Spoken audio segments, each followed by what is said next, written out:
Ohio, Montana, Idaho, Oregon, Michigan, Pennsylvania, Illinois. Go to hardafseltzer.com today. Click on the store locator and enter your city or zip to find the closest location nearest you.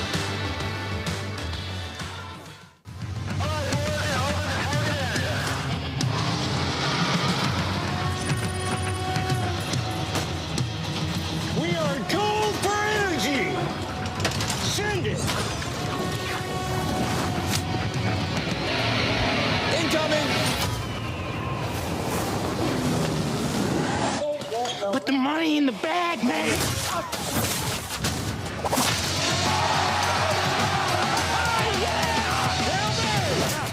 As I said, your paycheck is your thank you. What's going on back there? This is awesome!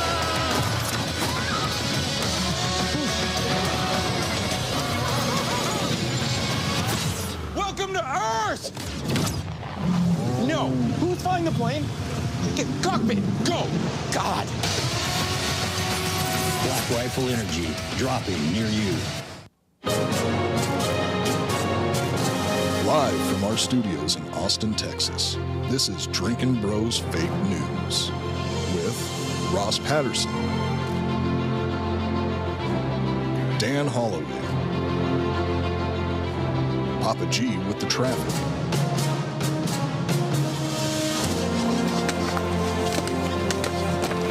How you feel?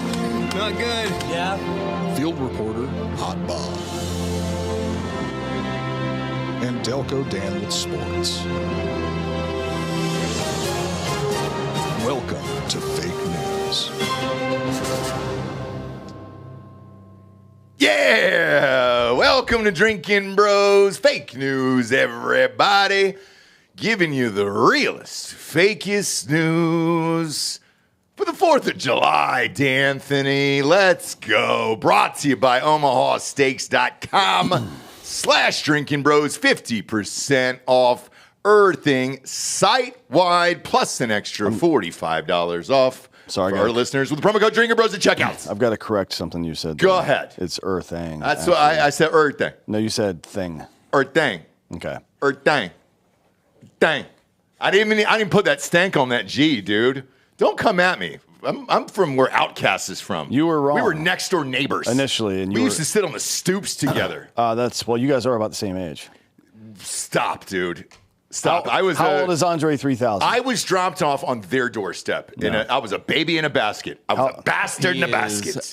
Tight 50. Okay. Oh, nowhere near it. Yeah. Nowhere near it, dude. It's pretty much the same. I looked up to him as a father figure. You would have been in high school together. No, I looked up to him as a father figure is what it was.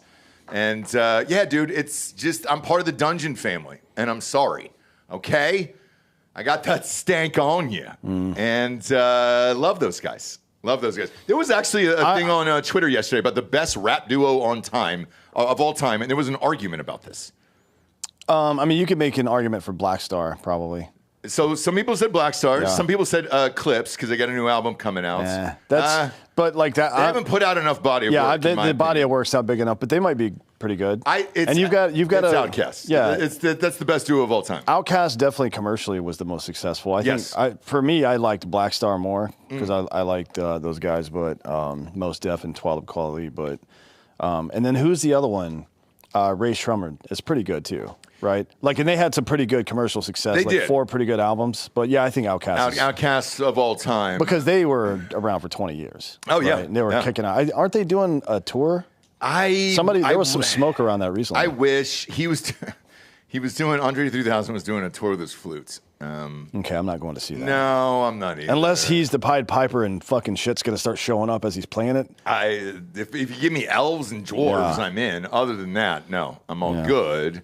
Real quick update here for the 4th. A lot of people are grilling, obviously, having hard AF seltzer. Ryan Mills is out in the streets. Got new locations here in Texas. Cox, K-O-C-K-S, Cox Liquor in Wichita Falls.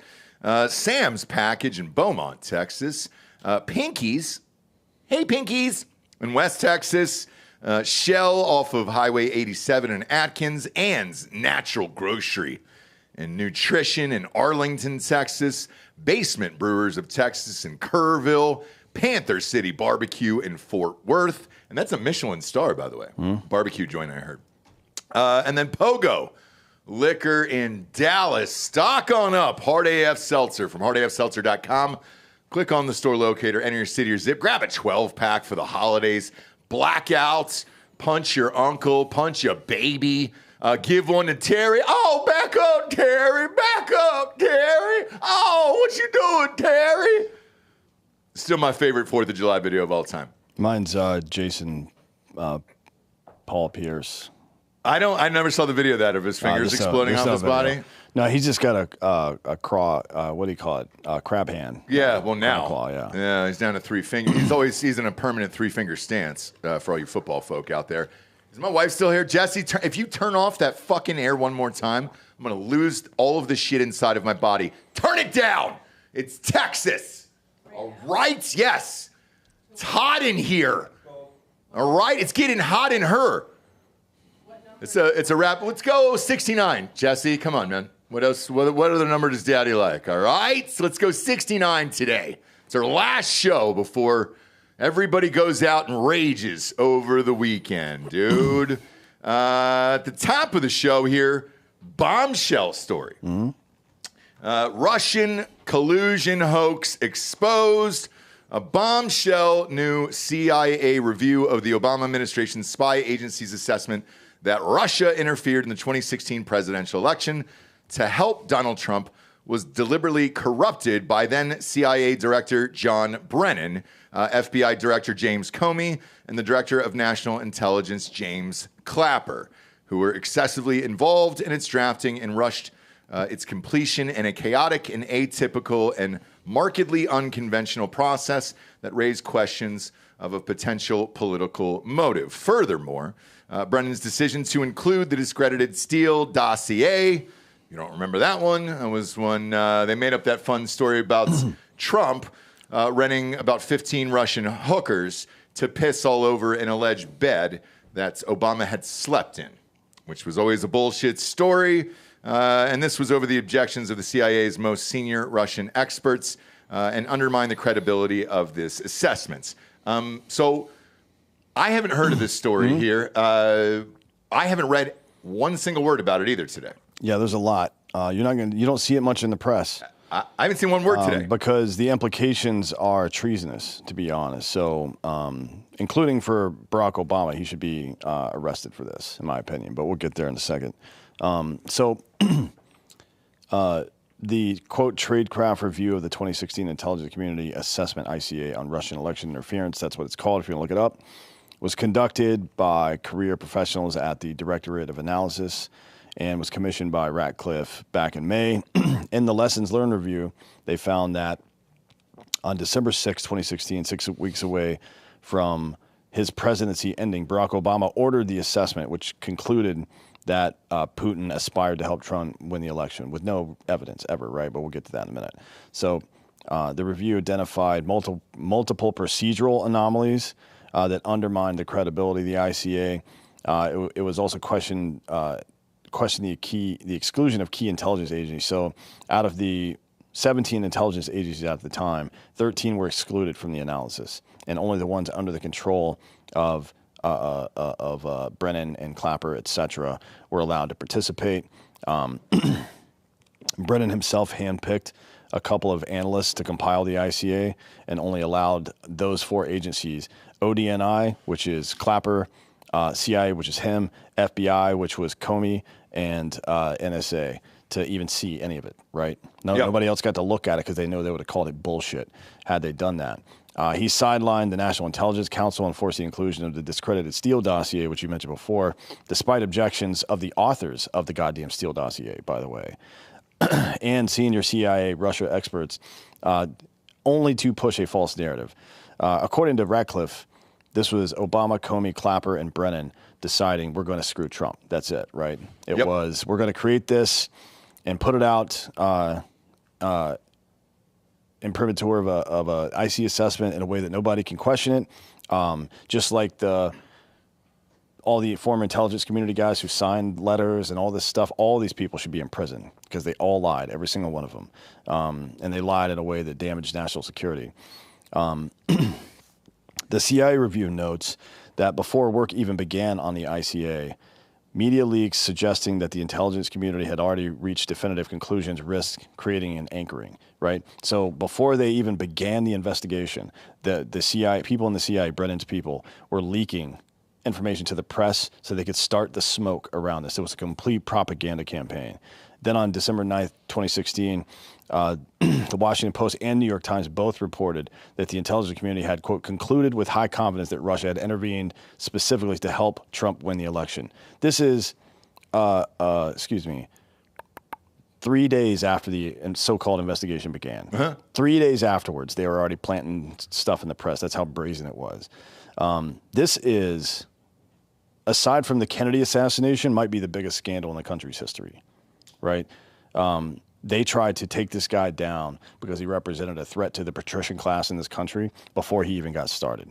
And as I'm looking on mainstream media right now, Bob, if you go to Twitter or anywhere else, there is not one word of any of this story anywhere. Nothing. Right now, there's a filibuster going on with Cory Booker. No, it's Tamu Obama. It's the other one. Hakeem Jeffries. Oh, Hakeem Jeffries. I'm sorry. Same person. What? I mean, it's the same person. You know? Sometimes they do look alike. All right? Sometimes they do. But not one word of this is in mainstream media right now. Mm-hmm. So how did you hear about it? Somebody sent me the report. Okay. Like somebody from the government sent me the report. It is in the New York Post. That's the one that seems to... and you included that link in this. Yeah. I had to go search for it. Nobody had a link to it at the time. I got this 2 days ago. And then the New York, 2 days ago? Yeah, the New York Post ran an article yesterday on it. Now, I keep up with the news pretty regularly. No, I got this from an individual. But nothing. I've heard nothing about it. New York Post has written something about it. I think right now, because they own the media and everything else that's going on, you can do whatever you want. Yeah. And nobody's going to do anything about it. So the question is this administration and Tulsi and Kash Patel and all those guys going to do anything about it? Ratcliffe has started the process. They've identified the bad actors, and they've interviewed a shitload of people, including people in the intelligence community. So one of the quotes is, the highly compressed timeline was atypical for a formal IC assessment, which ordinarily can take months. This took 3 days to prepare, especially for assessments of such length, complexity, and political sensitivity. CIA's primary authors had less than a week to draft the assessment and less than 2 days to formally coordinate with IC peers before it entered formal review process at CIA on December 20th. Multiple IC stakeholders, IC is intelligence community, obviously, multiple IC stakeholders said they felt, quote, jammed by the compressed timeline. Most got their first look at the hard copy draft and underlying sensitive reporting just before or only in-person coordination meeting that was held on December 19th, the day before it was published. The direct engagement of agency heads Brennan, Comey, and Clapper in the ICA's development was, quote, highly unusual in both scope and intensity. This exceptional level of senior involvement likely influenced participants, altered the normal review process, and ultimately compromised analytic rigor. One CIA analytic manager involved in the process said other analytic managers who would typically have been part of the review chain opted out due to the politically charged environment and the atypical prominence of agency leadership in the process. So people that are at the agency now said, we're not participating in this, and just left. And so what happened was Brennan and his cohorts found sycophants in the organizations, Clapper at ODNI, Comey at FBI, who would actually participate, right? They found anti-Trump people, bureaucrats in government, to fake all of this, right? They tried to usurp democracy in this country, right? The democratic process. Now, I don't know if you can say that's literal treason. Treason has a very specific definition. It has a very specific definition, but this is absolutely a crime, and all these people need to go to prison forever. Yeah, but they won't. I mean, we'll see. In my opinion, after we watched those J6 tapes, the 40,000 hours that got dropped all over online, and remember the files and all that's the Twitter files and all that other stuff, nothing happened. Nothing happened whatsoever. So, no, I think these people think they're all above the law. none of this really fucking matters. And yeah, unless you got some baby oil and you're flying in some hookers from Vegas, you might go to trial. Other than that, no, I don't think anything's going to happen. So for Brennan's part, quote, when confronted with specific flaws in the dossier, the Steele dossier, by the two mission center leaders, the people that were actually in charge of this, not the figurehead, by the two mission center leaders, one with extensive operational experience and the other with a strong analytic background. So you have one from each side of the IC. He appeared more swayed by the dossier's general conformity with existing theories than legitimate tradecraft concerns. The decision, by the way, we know this was never real. It was a foreign intelligence asset that was paid by Hillary Clinton, by the way, so she needs to be in prison as well. The decision by agency heads to include the Steele dossier in the ICA ran counter to fundamental tradecraft principles and ultimately undermined the credibility of key judgment. In the end, the spy agency heads decided to include a 2-page summary of the Steele dossier as an annex to the ICA with a disclaimer that the material was not used to reach an analytic conclusion, but it was the only piece of evidence. Okay. So they have like their whole theory in the front end in the ICA, and then an appendation is the Steele dossier, which is the only evidence of any of this stuff, right? Are you shocked by any of this? No, but I'll say like there's a couple of no, I'm not shocked by it. I'm shocked. Not either. I would be shocked if they make it out of the next 4 years without getting charged with crimes, all of them. So there's 18 USC 1001 false statements or entries. If it can be demonstrated that anything was mischaracterized intentionally, which you should be able to do with some witnesses here, that's a crime, up to 5 years imprisonment. 18 USC 35. Imparting or conveying false information, 18 USC 1038, false information and hoaxes, and then 18 USC 793 and 794, which is the Espionage Act. I think this is probably the one that they should be charged with. Treason usually means you're aiding an enemy of the country. You would have to establish that they were doing all this on behalf of a foreign adversary. You're not going to be able to do that because I don't think that's what it was. They were trying to unseat Trump for the establishment in the United States. In the United States, yeah. That is Espionage Act, and then probably there's a lot of obstruction of justice and conspiracy charges in there as well. If you look at the 2016 election and everything that they tried to do, how did he win? How did Trump win after all of this? Cambridge Analytica. Okay. But you and I both think the 2020 election was stolen. So what happened then versus 2016, and then how do you think they learned from 2016 and said, all right, this is how we correct course for 2020 to get this done? Yeah. So there was two major things that Cambridge Analytica did to help Trump win in 2016. One was the data harvest and psychographic profiling, right? So this way that these advertisers on the internet know if you're pregnant before you do sometimes, right? And I am. Yeah, well, Target got into some trouble with this back in the day, actually, because a dude's teen daughter started getting stuff about pregnancy. Yeah. And he's like, what the fuck? She's 15. In the mail, yeah. And she was pregnant. Right? So like this psychographic profiling is very accurate. And that's the first thing they did. The second thing they did was micro-targeting messaging, right? Which is to say they identified 24 districts and states throughout the United States where if we win these couple of districts, we win the state. We know that, right, statistically. And they sent 10,000 different ads a day into that district over and over and over until they won it. That's how Trump won in 2016. It was the best digital campaign in the history of human beings.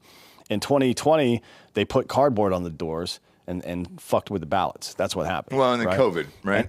Yeah, and then we see, I read a report. I don't know if it's substantiated or if it's going to court or not, but I read a report last week that said, what's the voting machine company? Dominion. Dominion. That Dominion, right now, you're able to replicate producing false results right now. Like that was last week that I saw that. I don't know if it's true or not, but I think that was like my suspicion is that was part of it as well, right? So, and then in 24, people were watching. Yeah, couldn't get away with it. Yeah, I mean, they had people everywhere, and then also, in Georgia, Governor Kemp, there's still those 144,000 ballots locked up in a warehouse that have never been released. You fucking asshole. That's in Georgia. But yeah, if you want my honest opinion, man, as angry and pissed as I am about this, I don't think one single thing will happen. I hope it does. But as we've seen, again, with J6 and the Twitter files and all that other shit, it's a blip. The media has got it covered, and then that's it. The 60 Minutes thing, boom, settled. That's it. They'll never have to apologize to Trump live on air or any of that other shit. They paid a big fat fine. Sherry Redstone is now going to sell. It wasn't that big. It was $60 million. Well, 20 plus lawyer fees, right? So, but with that, I mean, it's, goes to Trump's presidential library, which I think is hilarious because they're going to build that fucking thing for him. And I hope they put a plaque up for 60 Minutes. But now the president of CBS and Paramount, Sherry Redstone, she's going to sell that company to Skydance. And all of those guys are fucking out of there anyways by the end of the year. So, yeah, life goes on, and it'll be sold, and it'll be kicked down the road. This will be somebody else's fucking problem. We can call all the Senate hearings and all the other bullshit we want. We're seeing the bullshit that's going on right now in Senate today. And, yeah, man, I'd love to be fucking angry and say we're actually going to do something about this, but we never do. And I'm talking about the Republicans. Like, we never do it. So I hope, and I believe in every single thing that you read today. But I just don't think we have the fucking balls to actually do it and actually change the country. I hope so. I hope so. Speaking of which, is he still on the goddamn floor right now? Yeah, somebody tweeted at me and said he just entered 8:30, 8 hour, 30 minute. Is he still going? He did break the record for longest House speech, but I don't know if he's still going or not. He might be. Okay. Bob, I just sent you a clip via Twitter here. If you could play that for the audience, it'd be great. Because here's where we are with all of this. And here's who he is. It's just pretty funny. Nancy Mace actually posted this on her account. Go ahead and play this right now. And I'm flummoxed. Maybe it's flummoxed. As I mentioned, Mr. Speaker, I always wanted to use that word.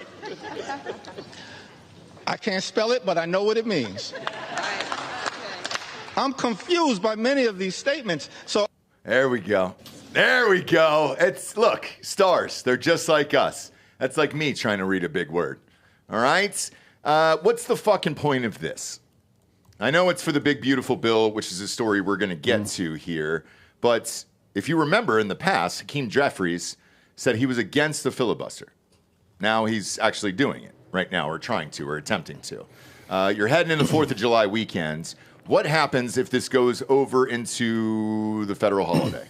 I don't know, but nothing. This bill's not getting passed. They just Trump just said he wanted to pass it by July 4th. Yeah, he wanted to throw a party on July 4th for the bill. Yeah. Okay. But it's not. There's no way. I can't imagine a way that this passes. I don't either. I was watching the votes last night. I was up late, and one of the guys voted and then immediately left, so they couldn't get hounded by the other Republicans. Yep. And then Tom, you're not. I don't know. Maybe Thomas Massey gets convinced. I don't see how. I don't either. But other Republicans brought up that he voted for Biden, so they were like, "Well, fuck you. Why don't you vote for this one? If you didn't give a shit about that one, why do you give a shit about this one?" So I have no idea. But I know the votes when I went to bed last night. I believe it was 212 to 205, and that was against, by the way, not for. So they did not have the votes, and they were missing roughly 7 or 8 votes there. Right now they are down. I think 6 or 8.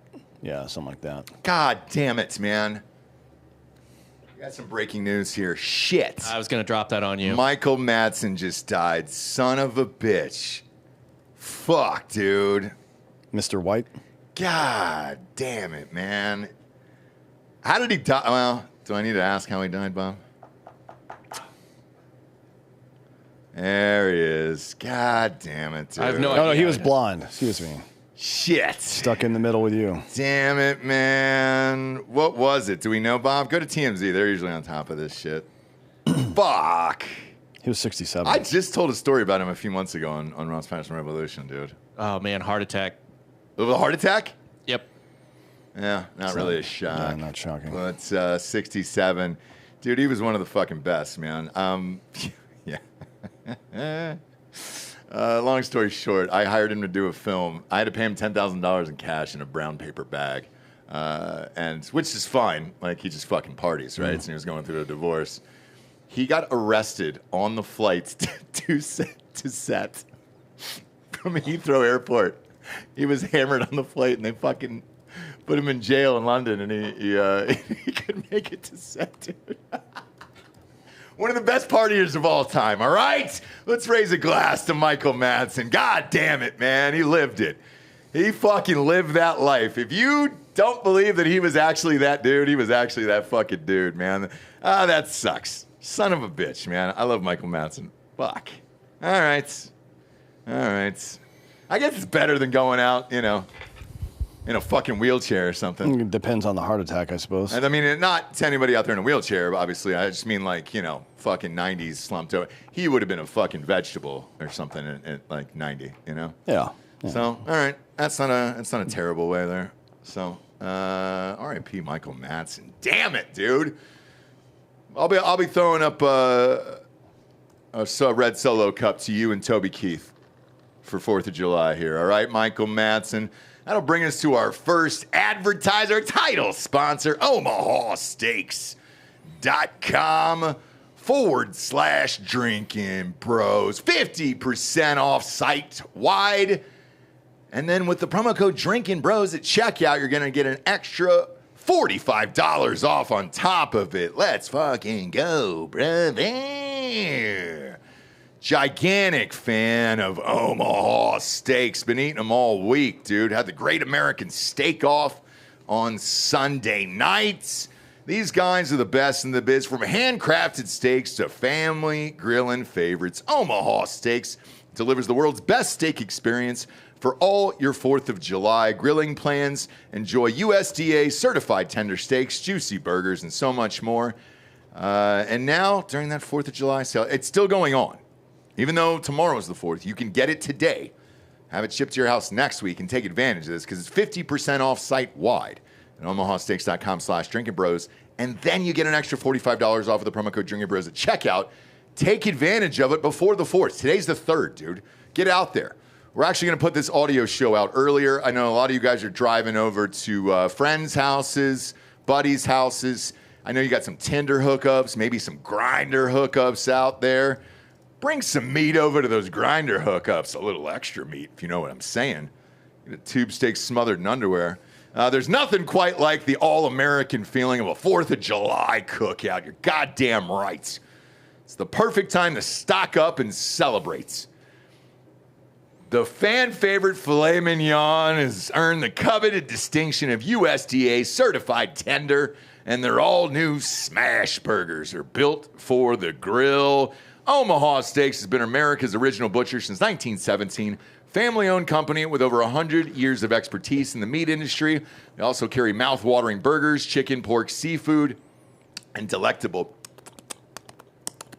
desserts. God damn it, they are delectable. Get fired up for the 4th with Omaha Steaks. Visit omahasteaks.com/Drinkin Bros for 50% off site-wide during their 4th of July sale. For an extra $45 off, use the promo code Drinkin Bros at checkout. Again, that's 50% off at omahasteaks.com/Drinkin Bros and an extra $45 off with the promo code Drinkin Bros at checkout. Those hot dogs, by the way, those are the biggest goddamn hot dogs I've ever seen. Put them up on screen, Bob. Those are the ones. So I'm dogging out tomorrow, dude. It's going to be a 3-dog night for me. All right? Those things are fucking huge, and I'm having 3-dog nights. Why? This is a chestnut household. I'm a chestnut family. And Joey Chestnut's in it tomorrow. Is my bookie on the show today, Bob? They better be. Yeah, they should be, yeah. All right, you better pull up those odds for Joey Chestnut, dude. I am stretching out my esophagus as we speak, dude. I don't know if I would say it like that. You don't think so? No. I'm trying to stuff everything I can. Yeah, again, I wouldn't make that This hand is motion. me eating a hot dog, dude. I wouldn't do any of that. Okay, because I'm probably going to I'm probably going to have 2 of them and double fist those hot dogs. Yeah, I probably wouldn't do that. Another one of them? I wouldn't do the... What if I come in from angles, dude? They're, oh my God, they're all angles of my face. I might even squirt ketchup and mustard all over my face, dude. You know? We'll see. I don't know how I'm feeling yet, okay? This is the third. I'm not going that hard tonight. So I'm going to go hard-ish, but then tomorrow go harder. Fireworks with the kids. Got to keep them away. I want to make sure they have all their digits for the next school year there. I want to blow those fuckers off. Next up, big, beautiful bill stalls. Stalls out. Talking about this earlier, President Donald John Trump's legislative agenda temporarily has been grounded to a halt in the House of Representatives. And that was Wednesday afternoon, and then at nights, and then this morning, and then everywhere else, and blah, blah, blah, blah, blah. So back to the Hakeem Jeffries thing. Was his plan? He's done now. Oh, he's done now. Yeah, which I think, honestly, I think it's all a ruse. I think this is all uniparty nonsense. Him being up there and grandstanding for all that time gave Republicans time to go research and threaten the people that voted no. Okay. So the research that they would do is, let's look into this guy's district and his fundraising people. Okay. Right? His funders. Yep. And see who we can leverage against him to get him to vote for us. Right? Yeah. That's what's happening. Okay. And they're going to blackmail this guy or threaten him. Hey, we're going to do X to you in the next term or blah, blah, blah. And they'll say it in the mobster style way. Like, wouldn't it be a shame if this sponsor or that sponsor found out that you weren't doing this for them? Yeah. That's how they'll handle it. All right. Well, Bob, who are the holdouts? Can you look those up real quick? Because I believe there's 10 or 12, I think. I think there was 8. On the repube side? Yeah. Mike Johnson's speaking now, so that dude's done. Whatever he was saying. But yeah, they'll do that.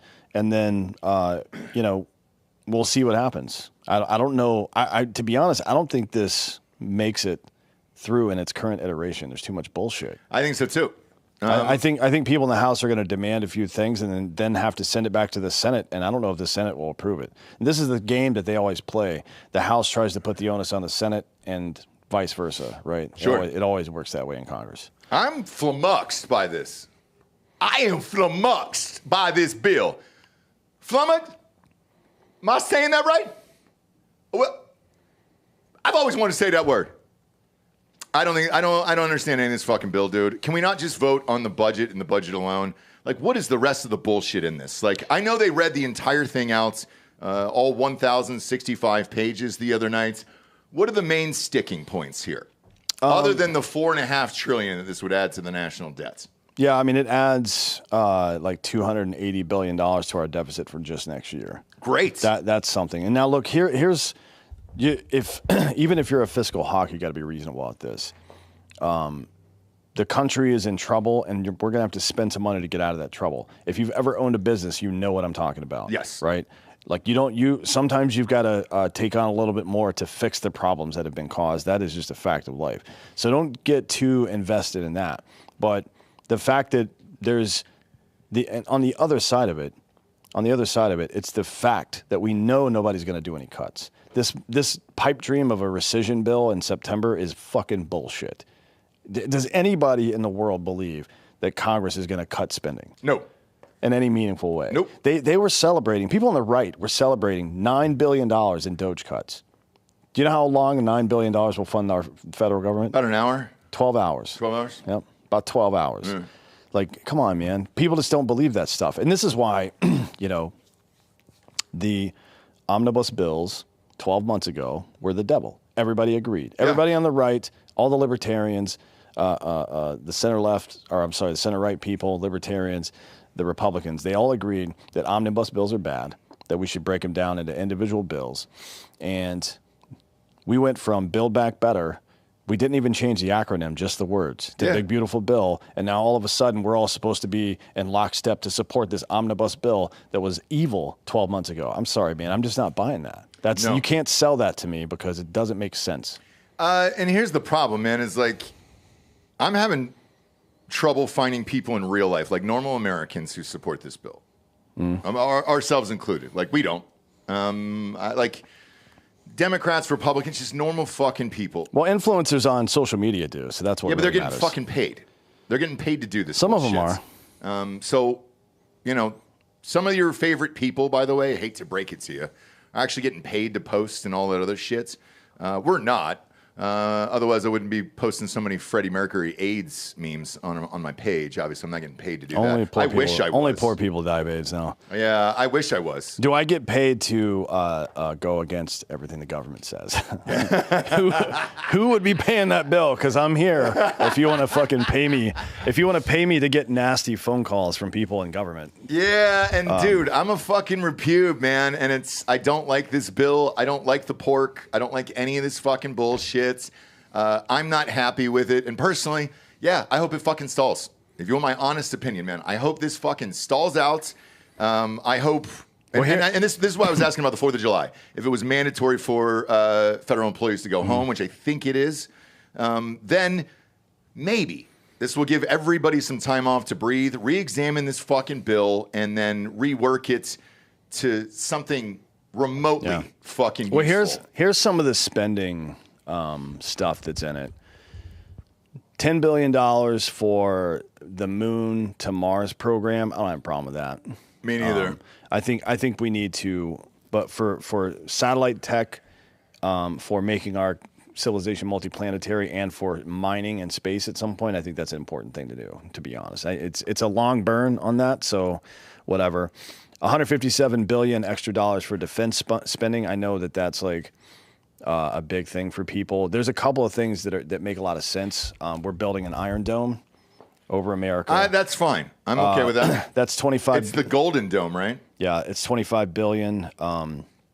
The Golden Dome is the only thing I have a problem with because that reminds me of Notre Dame. Well, the Golden Domers. I kind of want to name something else. The other stuff is $29 billion for shipbuilding, and that means probably AI-driven autonomous warships, which is I don't know. Oh, that's fun. I don't really think that's necessary.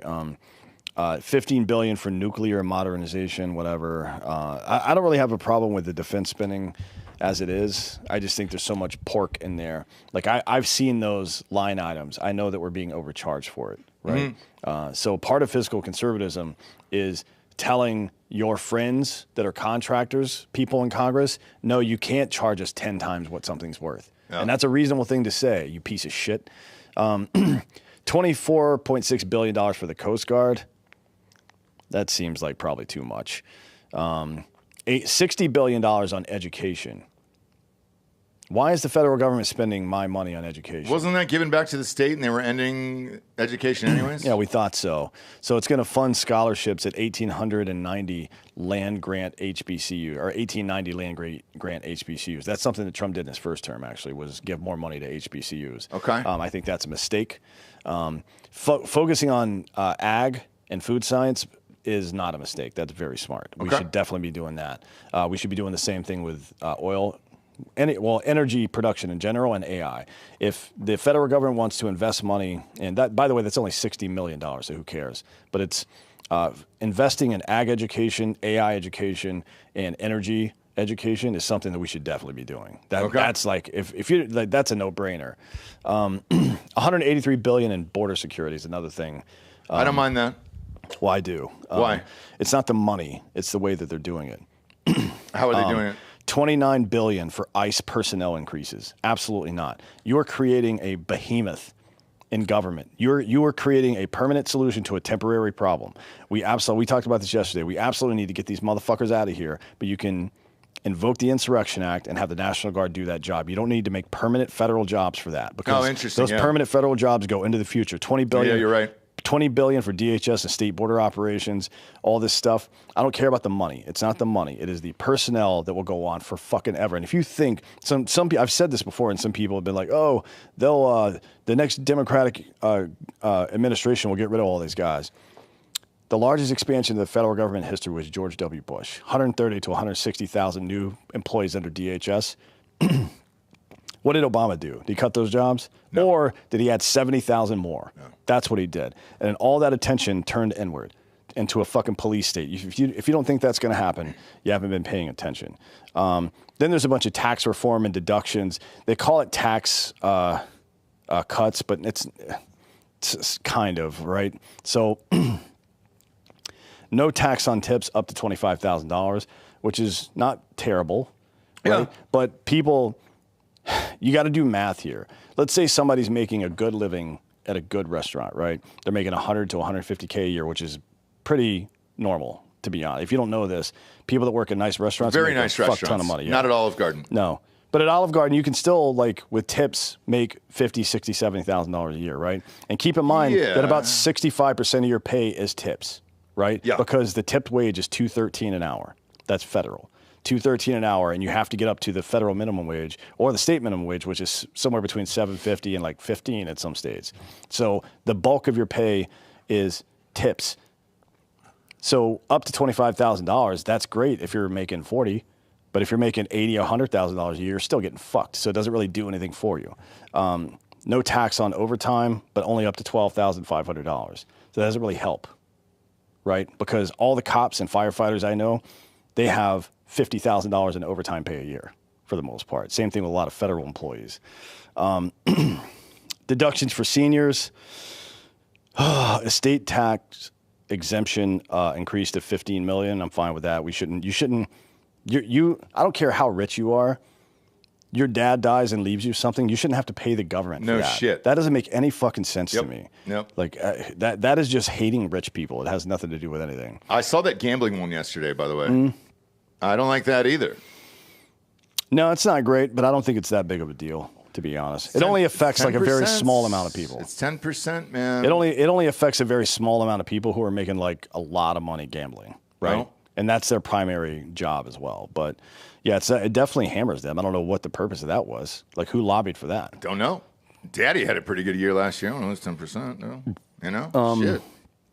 Yeah, there's a lot of spending, very few actual cuts to spending. Okay. That's why I'm against it. And look, omnibus bills are the equivalent of having you and all your buddies rush an entrance at the same time. Well, they can't catch us all. That's what it is. I can't be held individually responsible for any of this because it's a big ass bill. Like, yeah, I had to compromise on this because this was so important. No, you didn't. You could have broken that off into a separate bill. And that's how it should be. And the only people, the two people primarily who are fighting for any of that is Thomas Massie and Rand Paul. They're the only two. Just singular bills, one page, here's what we're voting on, and then move on. Yeah. And if Massie's, and to be clear, on foreign policy, both of those guys are terrible. They don't know what the fuck they're talking about. But on domestic, I trust those guys pretty much implicitly. I think they're really smart on this stuff. So if they really have principles in this matter, they will under no circumstances vote for this bill.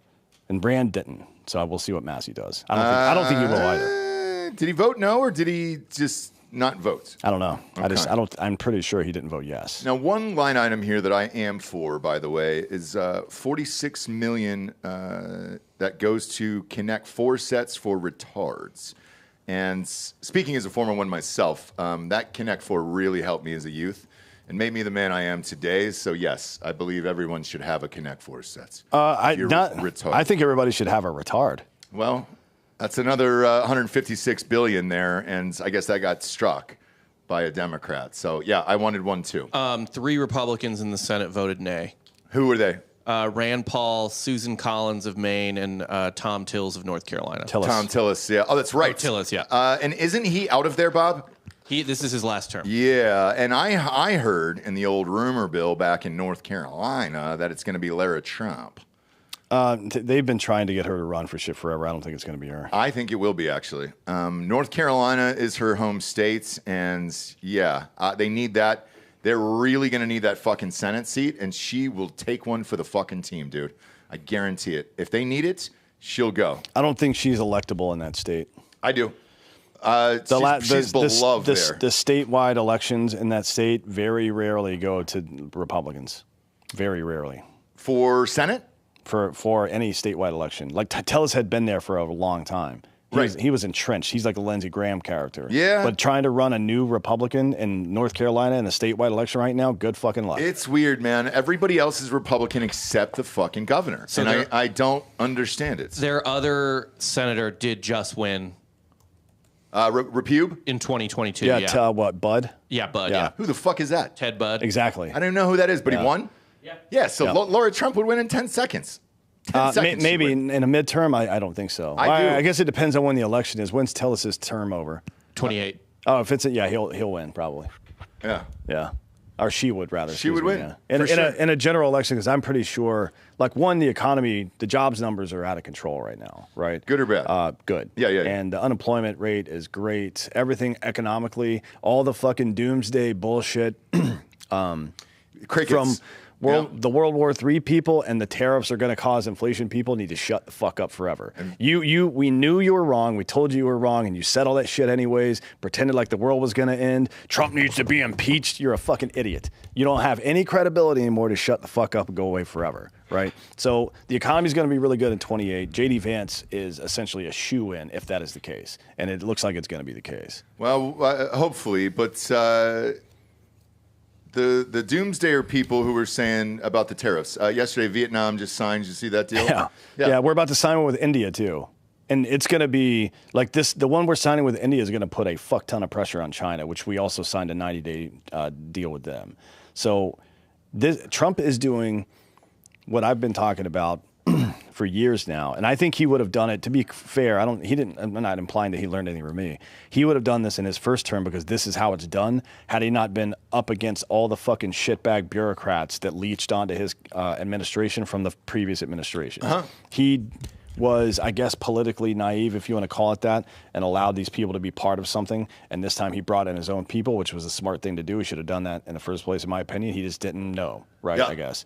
But he's using American soft power precisely the way it is meant to be used, which is to say, if you want to participate in our economy, or if you're a local, Canada and Mexico, and you want to have the benefit of our security, you will shut the fuck up and do what you're told. And that's it. And by the way, they benefit from that. Not just from the security and the economy, but they benefit as a result of their economy growing. Just like Japan, Germany, UK, and France all leached off our economy for fucking 80 years, post-World War II.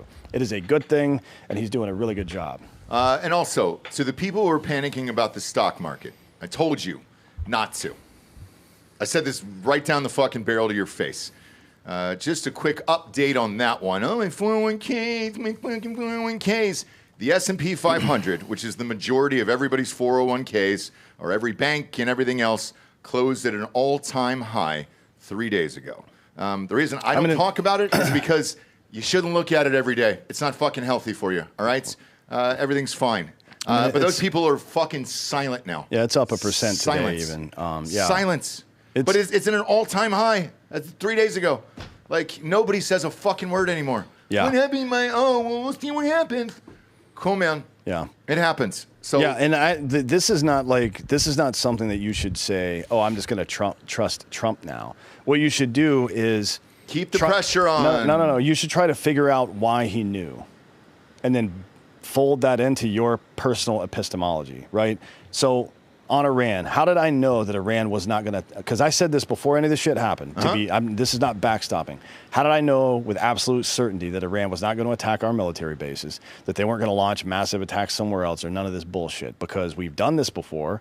Soleimani was a bigger deal than their nuclear facilities. They could rebuild that. I agree. They can't make a new Soleimani. He had been their chief military guy since the early 1980s, right? He had been there for a very long time, and he was the #1 military guy in their country. Right? That would be like somebody, I mean, there's no comparison in the United States because people don't stick around that long. It would be like clipping Chris Donahue, right? Who was a Delta commander and now he's a commander of somewhere, but he was just 18th Airborne commander last year.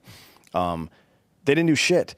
As a matter of fact, in 2020, and we reported this at the time, they called up and said, hey, we're sending these bombs or these rockets over, get out of the way. We don't want to hurt anybody. They literally said that. Did the same exact goddamn thing. So if you're out there making predictions about stuff, maybe consult history is all I'm saying. And if Trump, if somebody who disagrees with you gets something correct, understand what their thought process was to get it correct. Because maybe they were lucky. That's a possibility as well. But maybe, just maybe, time after time of getting it right is a pattern and a trend and not just a coincidence. And what we saw, we played this clip the other day on CNN where they were forced to go over his victories and how he's winning and all that other shit. Like, there's nothing you can really say anymore other than the bill. And yes, I hate the fucking bill too. When I said keep the pressure up, yeah, keep fucking voicing your opinion and everything else.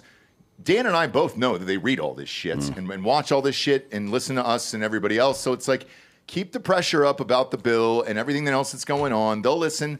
Hopefully they'll take some shit out and we'll see. But so far, there's not a lot of bit to bitch about Trump.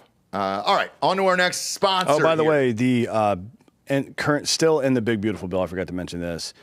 Funding for gender-affirming care for minors through Medicaid after a provision to ban it was removed by the Senate parliamentarian, along with protections for gun rights to include the Short Act, which makes, that's right. So I don't have to pay the government to get a short barrel rifle.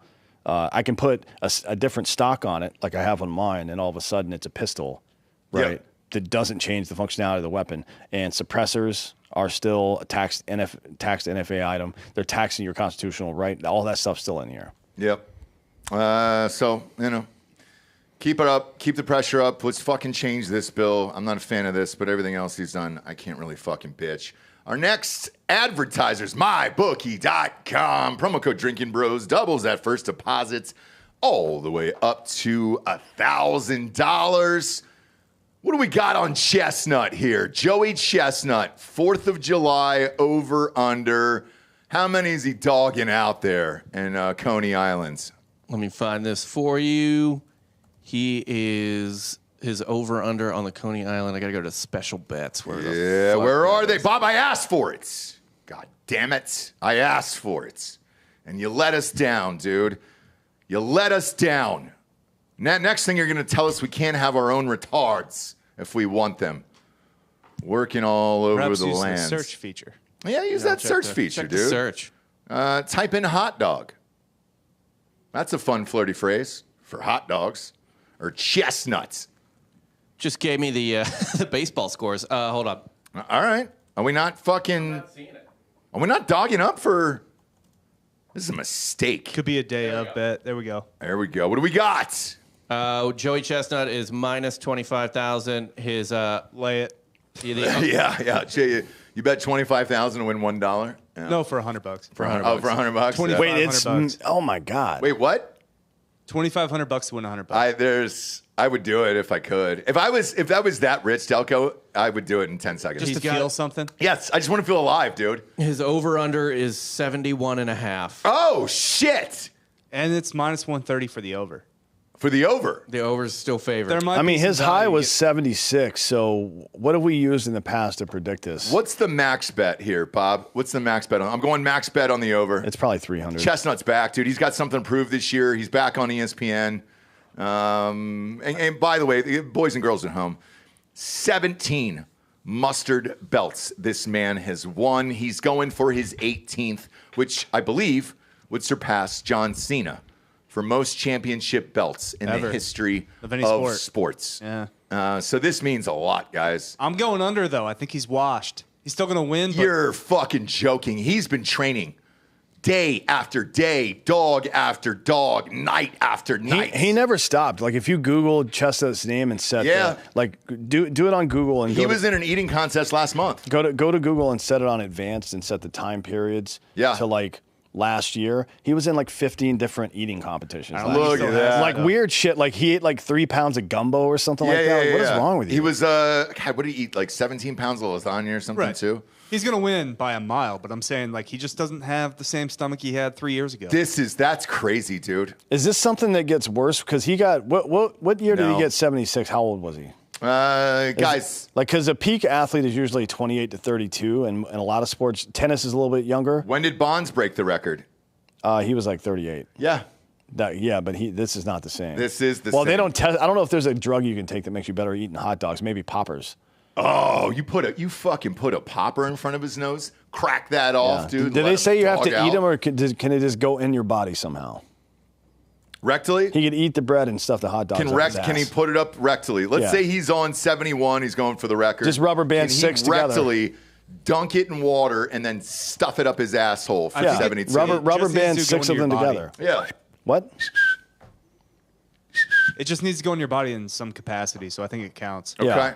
I think we've cracked the code here. I am a real American.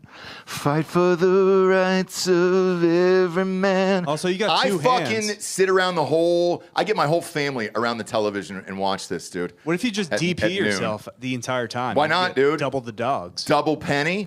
Are you talking about double pennying, dude? You go anus and mouth for Same dogs? time. Yeah, you got 2 hands. Oh, you sure do.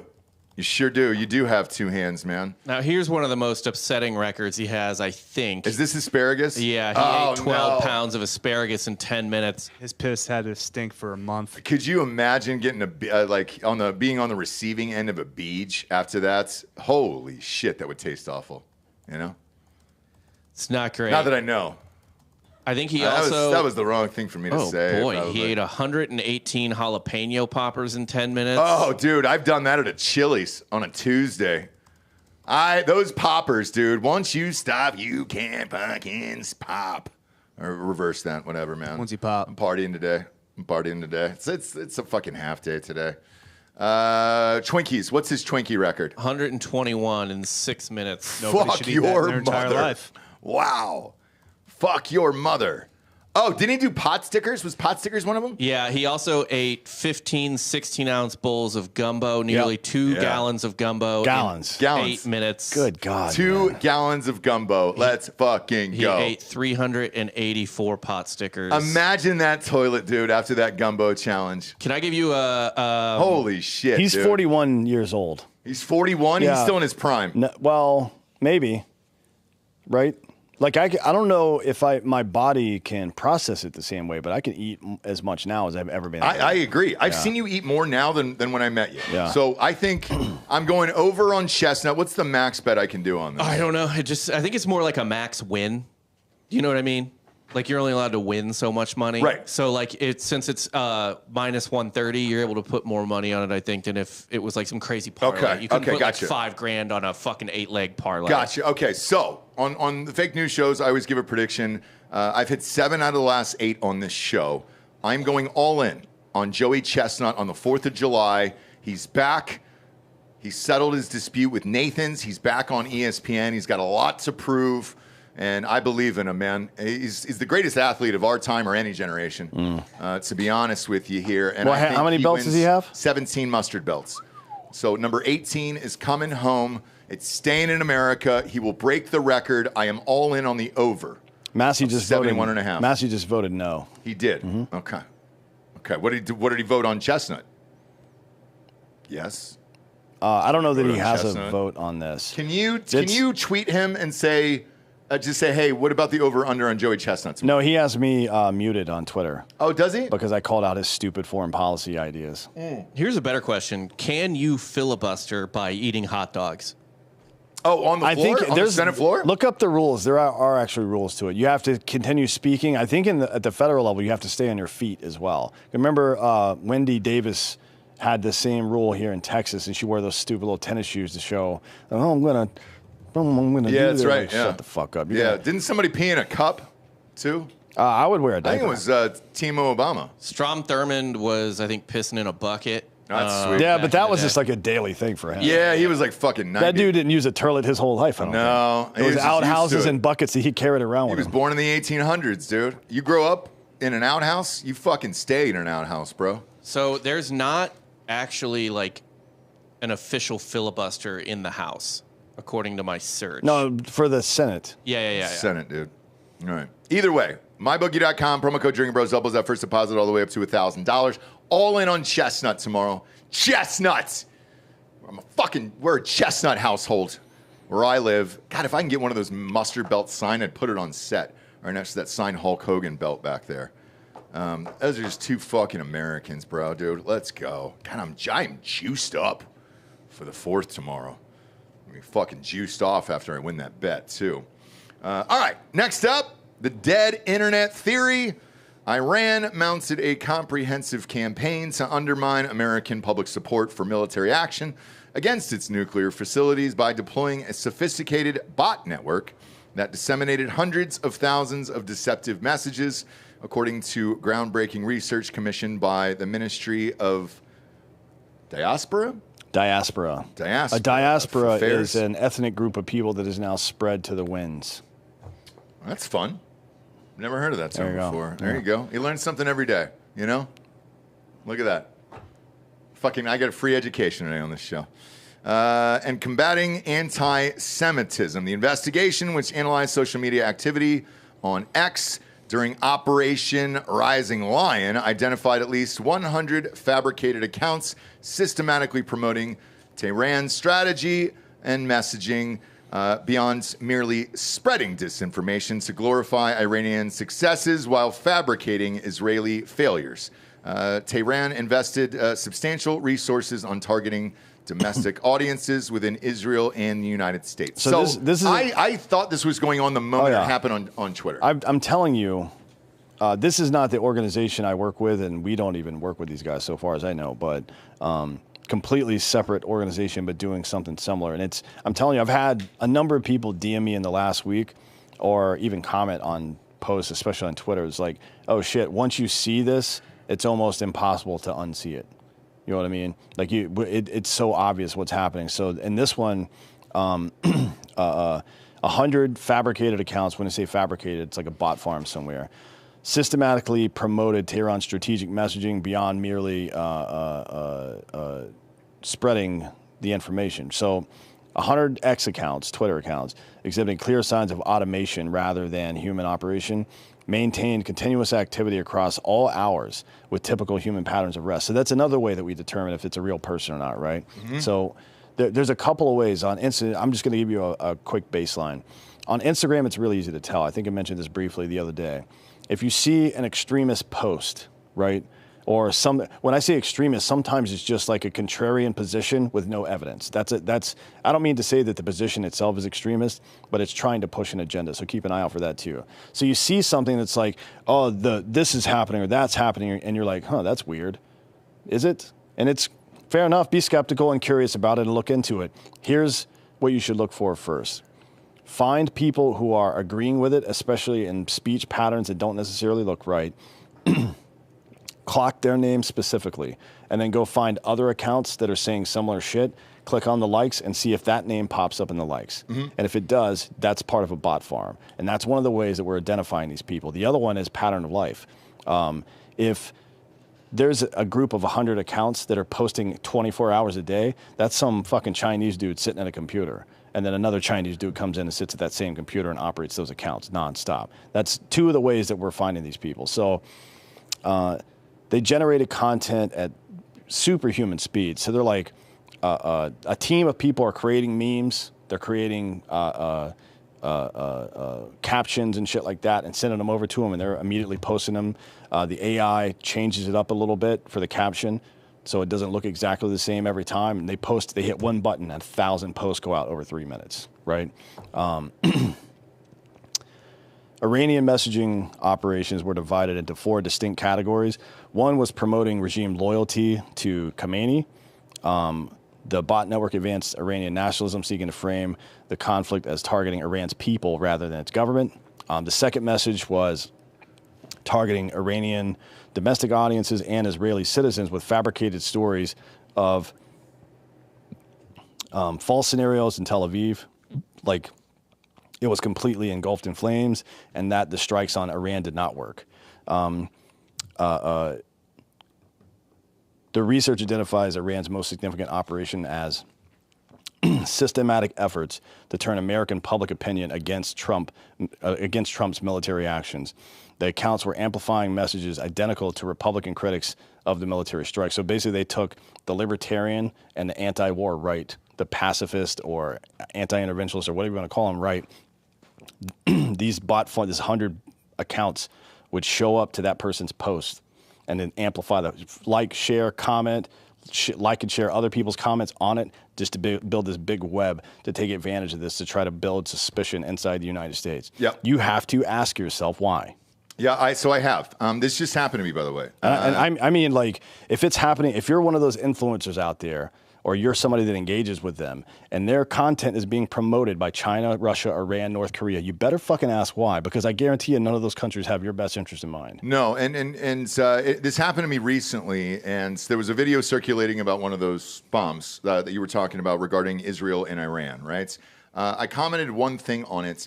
I got a pretty sophisticated message back in less than 10 seconds. Now, I know how long it takes me to text. Most of us are pretty fast at texting, I think, around here because we've been so used to it for years and years and years. This was faster than someone could text. And so I responded back to see how quickly I would get another response. It was another 10 seconds. This went on for 8 different messages in a row. I personally just wanted to test it for my own account to see if these people were real. Then I went to the account itself. It was verified, so somebody was paying for it, but they had 0 followers, and all they were doing is commenting on different things, but only regarding specifics regarding the attack on Iran and Israel in particular. The other time this happened to me was when Israel attacked Gaza, and they were going back and forth and everything else. And again, very sophisticated messages that were coming in way too quickly for a normal human being to do it. So I don't know it's what it is, or I mean, obviously it's a bot. So it's a lot easier on Twitter, but to do it, it's easier to identify it on Instagram. But on Instagram, you can do it. There are shortcuts as well, like excuse me, you can search for keywords on Instagram as well, right? Hashtags. Yep. But also keywords, right? So it doesn't necessarily have to be a hashtag. And on Twitter now, it doesn't have to be a hashtag at all. They don't even work on Twitter anymore. Oh, really? That's been done away with. Yeah. I didn't know that. Okay. So does Danny know that? She's here. Our social media chick is here. No more hashtags, Danny. Quit listening to fucking Sabrina Carpenter back there, all right? You do not. Danny. You're starting to put the camera back on. Put the camera back. That's our social media girl, Danny, back there. You're starting an Israel-Palestine situation with the Sabrina Carpenter thing, and it's not necessary. It is necessary. Listen to all the Sabrina you want. No. It's our queen. The 4th of July does not start until after the show is over, all right? You pull the fucking AirPods out, Daddy. That's how it's working. Those are the fundamentals, and I have a team that is over the next couple of weeks going to analyze specific posts and break it down piece by piece exactly how it's happening. I'm going to show you the mechanics of this so you're able to identify it in real time. One of them, if you just want to go look, an example that definitely happened is Steve Bannon's Twitter, where he's claiming that Israeli Prime Minister Netanyahu exercised control over the Iranian accounts circuit. Oh, I'm sorry. Hold on. I missed this. So Netanyahu exercised control over the president, like Trump. Okay. Right? That's what he said. Iranian accounts circulated imagery depicting Trump as Netanyahu's marionette or dog. So they went on to Bannon's account, shared that, reposted that, and then reposted it with memes of like Trump being a dog to Netanyahu and all that stuff. All of that came from Iran. All of it. Right? And then it was shared by people in the U.S. as well. That's, if you just want to do some cursory research before I lay all this out for you, that's a post that it definitely happened on. So I've lived it, and I like, it's happened to me. I know what it is. I hate it. The weird thing to me, and I don't know what this does for the future of kids and all that other shit, but like, I went back and forth for like, again, I think it was eight different responses that I got from this bot. But what's to stop or prevent kids from understanding what's happening and what this is in the future? And then at what points do you pull the plug on all this shit? Because I don't think you need to pull the plug on anything.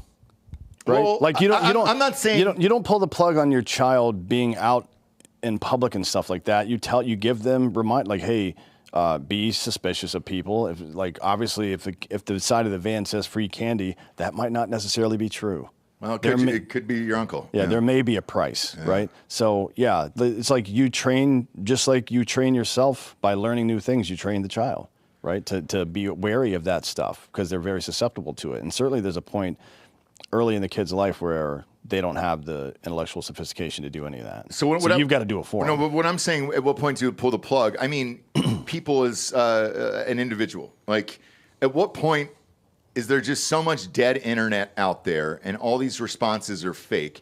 Do we, as the individuals, just say, you know what, man, I'm fucking done with it. I'm done with it.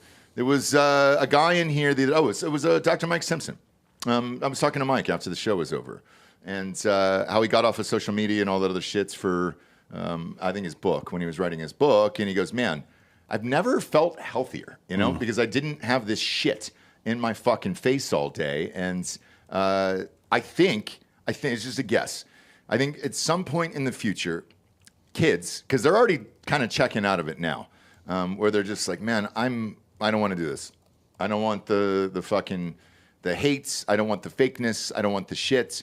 And I think people could start leaving the internet. I mean, That's just my personal opinion. So it's like the market's going to dictate this at some point, right? People are going to get fed up with it or whatever. Advertisers are going to go away because all these numbers are fucking fake, right? Oh, yeah. So it's like, I think that right now the social media owners are panicking. I think they're belaboring the point a little bit.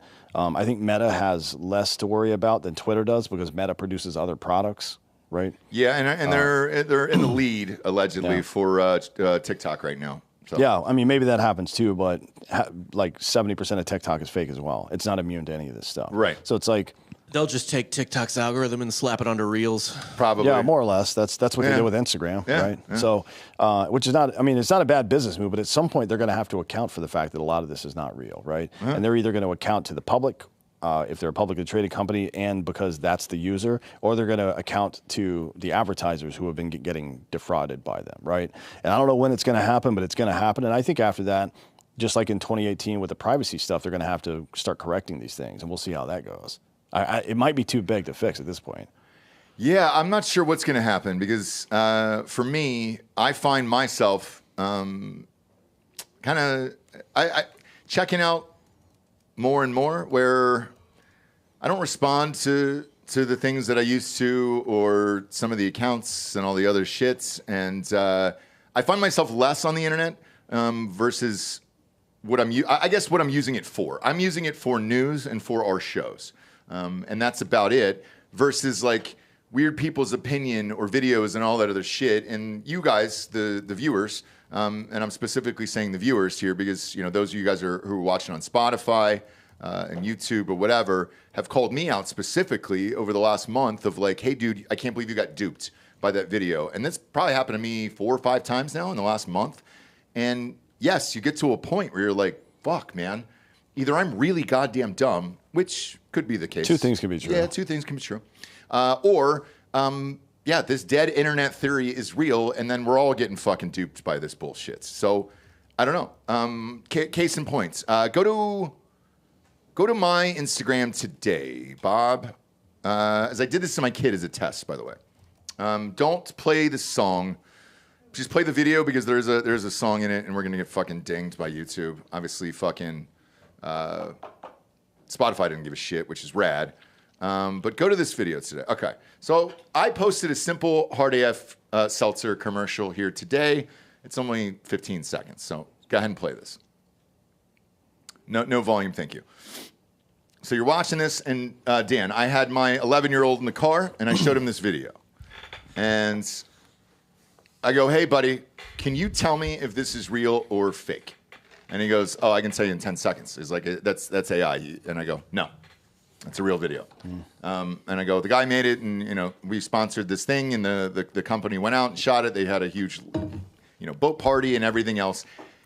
If 11-year-olds are already questioning whether shit is AI or not AI, that's a fucking problem, man. And I just shook my head because I don't know what to tell them anymore. Yeah, but like we've faced this. By the way, the BBB just passed the House, so it's over. All this stupid shit is now codified into law. Wait, so, what? Yeah. This went through? Yeah, it passed. So, but back to the point. Yes, it's true. Back to the point. We've been through this before. So, throughout all of human history, the written word was considered to be verified, right? If somebody has taken the time to print this, well, that's the truth. That's how people felt for a long time, right? So the printing press come out. One of the first things they did was mass print the Bible, obviously, right? Because it was the most popular book in the world for a very long time.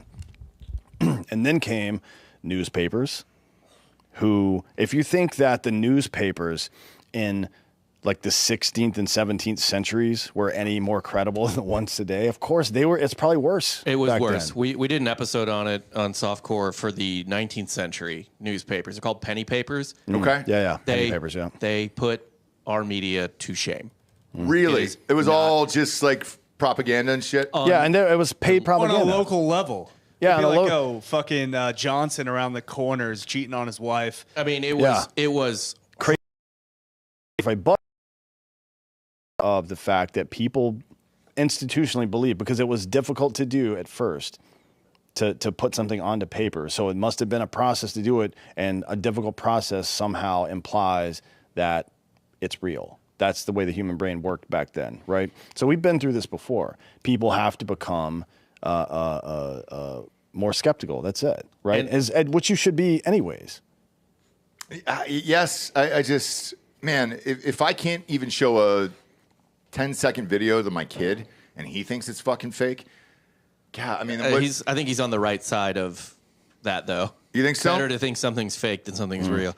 I want to say too, by the way, Dan, there's like a thing in the human brain. There's like a just tendency, whether or not something's true, but it doesn't matter. That doesn't matter. But if you reading something, your brain automatically makes it more declarative. Yeah, it's theater of the mind. Yeah, and so like, even if you just get a text message, right, and someone says something, it's going to sound angrier, flatter in your mind than someone just being like saying it. Like, they might be texting like, "Yeah, that sounds great," and you just read it as like, "Yeah, sounds great," or what? You know what I mean? Like that. You don't read it. It strips away emotion, it strips away meaning, and it ends up sounding more declarative to you, which in a lot of ways can make it sound truer or make it sound angrier. So that's a big problem too. That's why I had exclamation marks, Bob, so that way the person they know that I'm excited. Yeah, that sounds great, dude.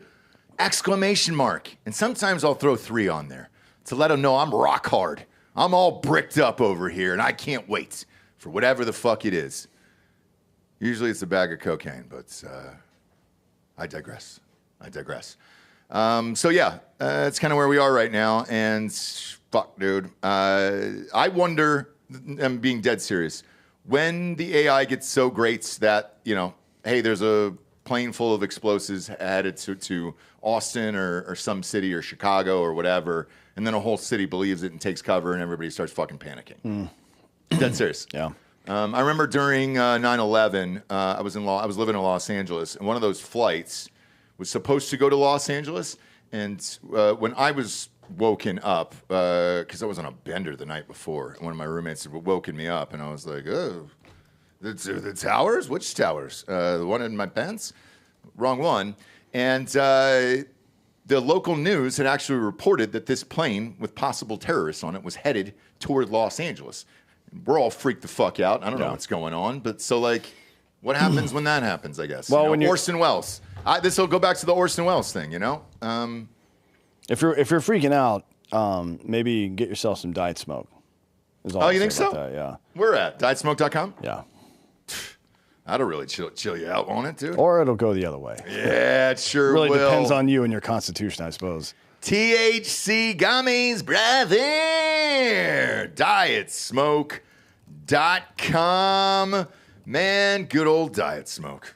Back on the program today. You might be asking yourself, why? Why are these beautiful little THC gummies back on the show today? This wheelchair actually vetoed the what is it, the HB3 bill, Bob? Was that the name of it? SB3. SB3. So I'm wearing SB3 this weekend. Are you? No, I have to wear SPF 2000. Okay, I didn't know. But it's the 4th of July. Relax like a patriot with Diet Smoke. They make premium THC gummies from American-grown cannabis designed to help you unwind without going overboard, low in sugar, lab-tested, and right in the sweet spot. Not too light, not too heavy, just right. Yeah, just right, daddy. Whether you're kicking back after grilling, posted up by the fire pit watching the skylight up, Diet Smoke helps you enjoy the moment without the edge. Speaking of fireworks, their red, white, and blue firework gummies are back. Their 3rd anniversary. Love those goddamn things. Flavor-packed and hard-hitting. Only there for a limited time, so don't miss out on your chance before they sell out. It's 100% legal now. Ships fast. No medical card is required. If you're looking for a better way to chill this holiday, go to dietsmoke.com and use the code Drinkin Bros for 20% off your entire order over there. Big fan. I take the 10 milligrams. You know, I take the 10ers, dude. So that's where I'm at. I don't live in that 150 world. All you fucking trippers out there, dude, good luck. Good luck with your life, dude. I'm a fucking 10er. Maybe 20 if I'm going to the Sphere or something like that, or a movie or something, whatever. Next up, NYC Rigged DL Tests.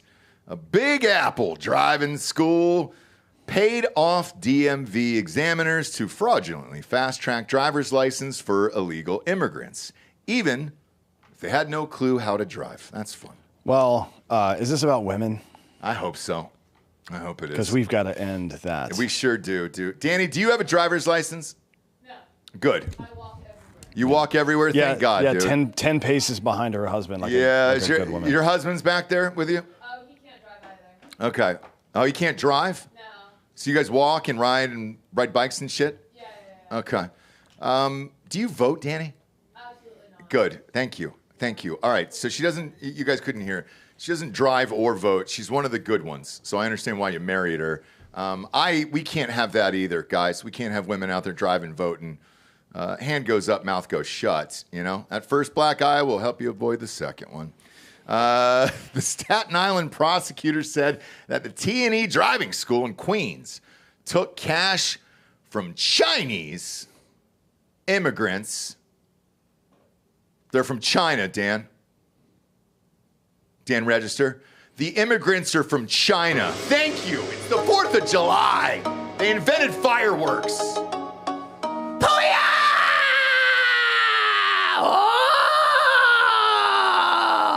Oh! What, are we not going to give them their moment on the 4th? Fuck! They invented fireworks, man. It's the one goddamn thing they did right. That and the railroads. Okay? The T&E driving school in Queens took cash from Chinese immigrants, many of whom didn't even speak English. Did they speak Puya? I think it's the only word they said. If they don't, we can sure as shit teach them. Yeah, we sure can. And paid off a crew of Department of Motor Vehicle employees on Staten Island to illegally obtain driver's licenses. District Attorney Michael McMahon said at a press conference the crackdown, dubbed Operation Road Test. I mean, there's so many different fucking better names we could have had than Operation Road Test there. I would have said... It's a little on the nose, isn't it? Yeah, I would have said Operation Yellow, but that's just me. You know? Or Operation in the Indian song. Yeah, or a Coldplay. Dinga, dinga, dinga, dinga. Yeah, just a Coldplay song, you know. They were all yellow.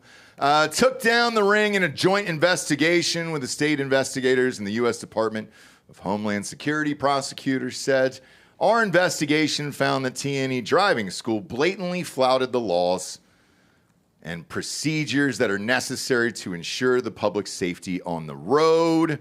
As alleged, T&E utilized social media and strategic advertising to target exploited members of the Chinese community and guaranteed individual driver's license regardless of their immigration status, language, and even their ability to operate a vehicle. All right. I'm going to stop on this real quick, okay? Why are we giving Chinese people driver's license too? Like, you mean women, in general? Yes. Yeah. That's a fucking no-go, Anybody dude. that's lived in the Bay Area knows better. Yes. Chinese women. No driving. No driving. All right? Fuck. God damn it, man. We as a country, we need to change. We need to stand up for what we believe in here. We should hope and change. Bob, grab me some chopsticks from the back while I pick apart the rest of this article here. Moreover, these individuals were those who did not understand English and believed that they were taking the necessary and legitimate steps.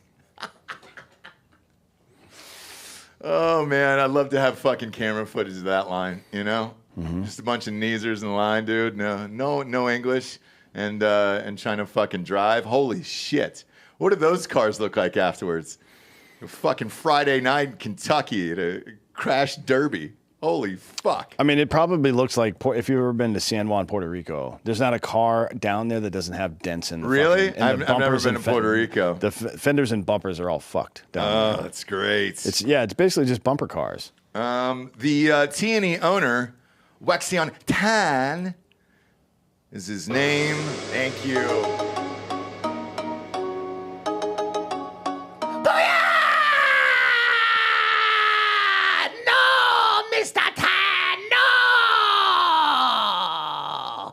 Violate the laws, Mr. Tan.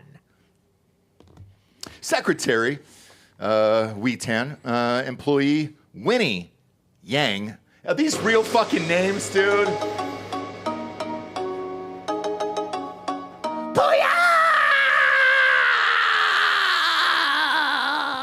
Winnie Tang!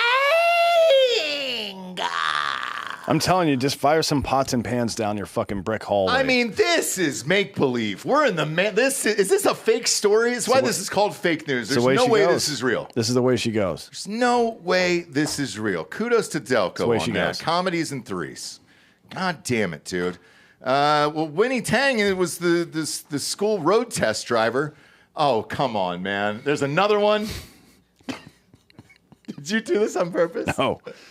I literally copied and pasted this from New York Post. Oh, my God, dude. There's no way this is real. The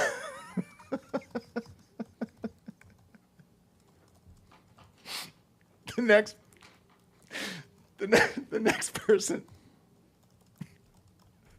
The next person on here is Wang Feng Yang. Wang Feng Yang.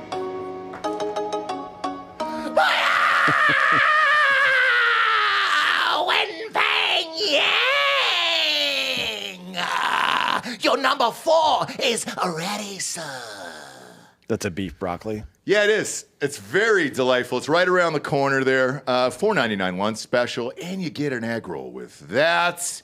Well, they set up the scam by paying off DMV examiners. Now we're getting to some Indian names here. Aji Ikadakwa and Tiana Rose and Lena, Edward Tarek Queen. These are all fucking made-up names, dude. Did you just make up a fucking story today? No, it's real. All right.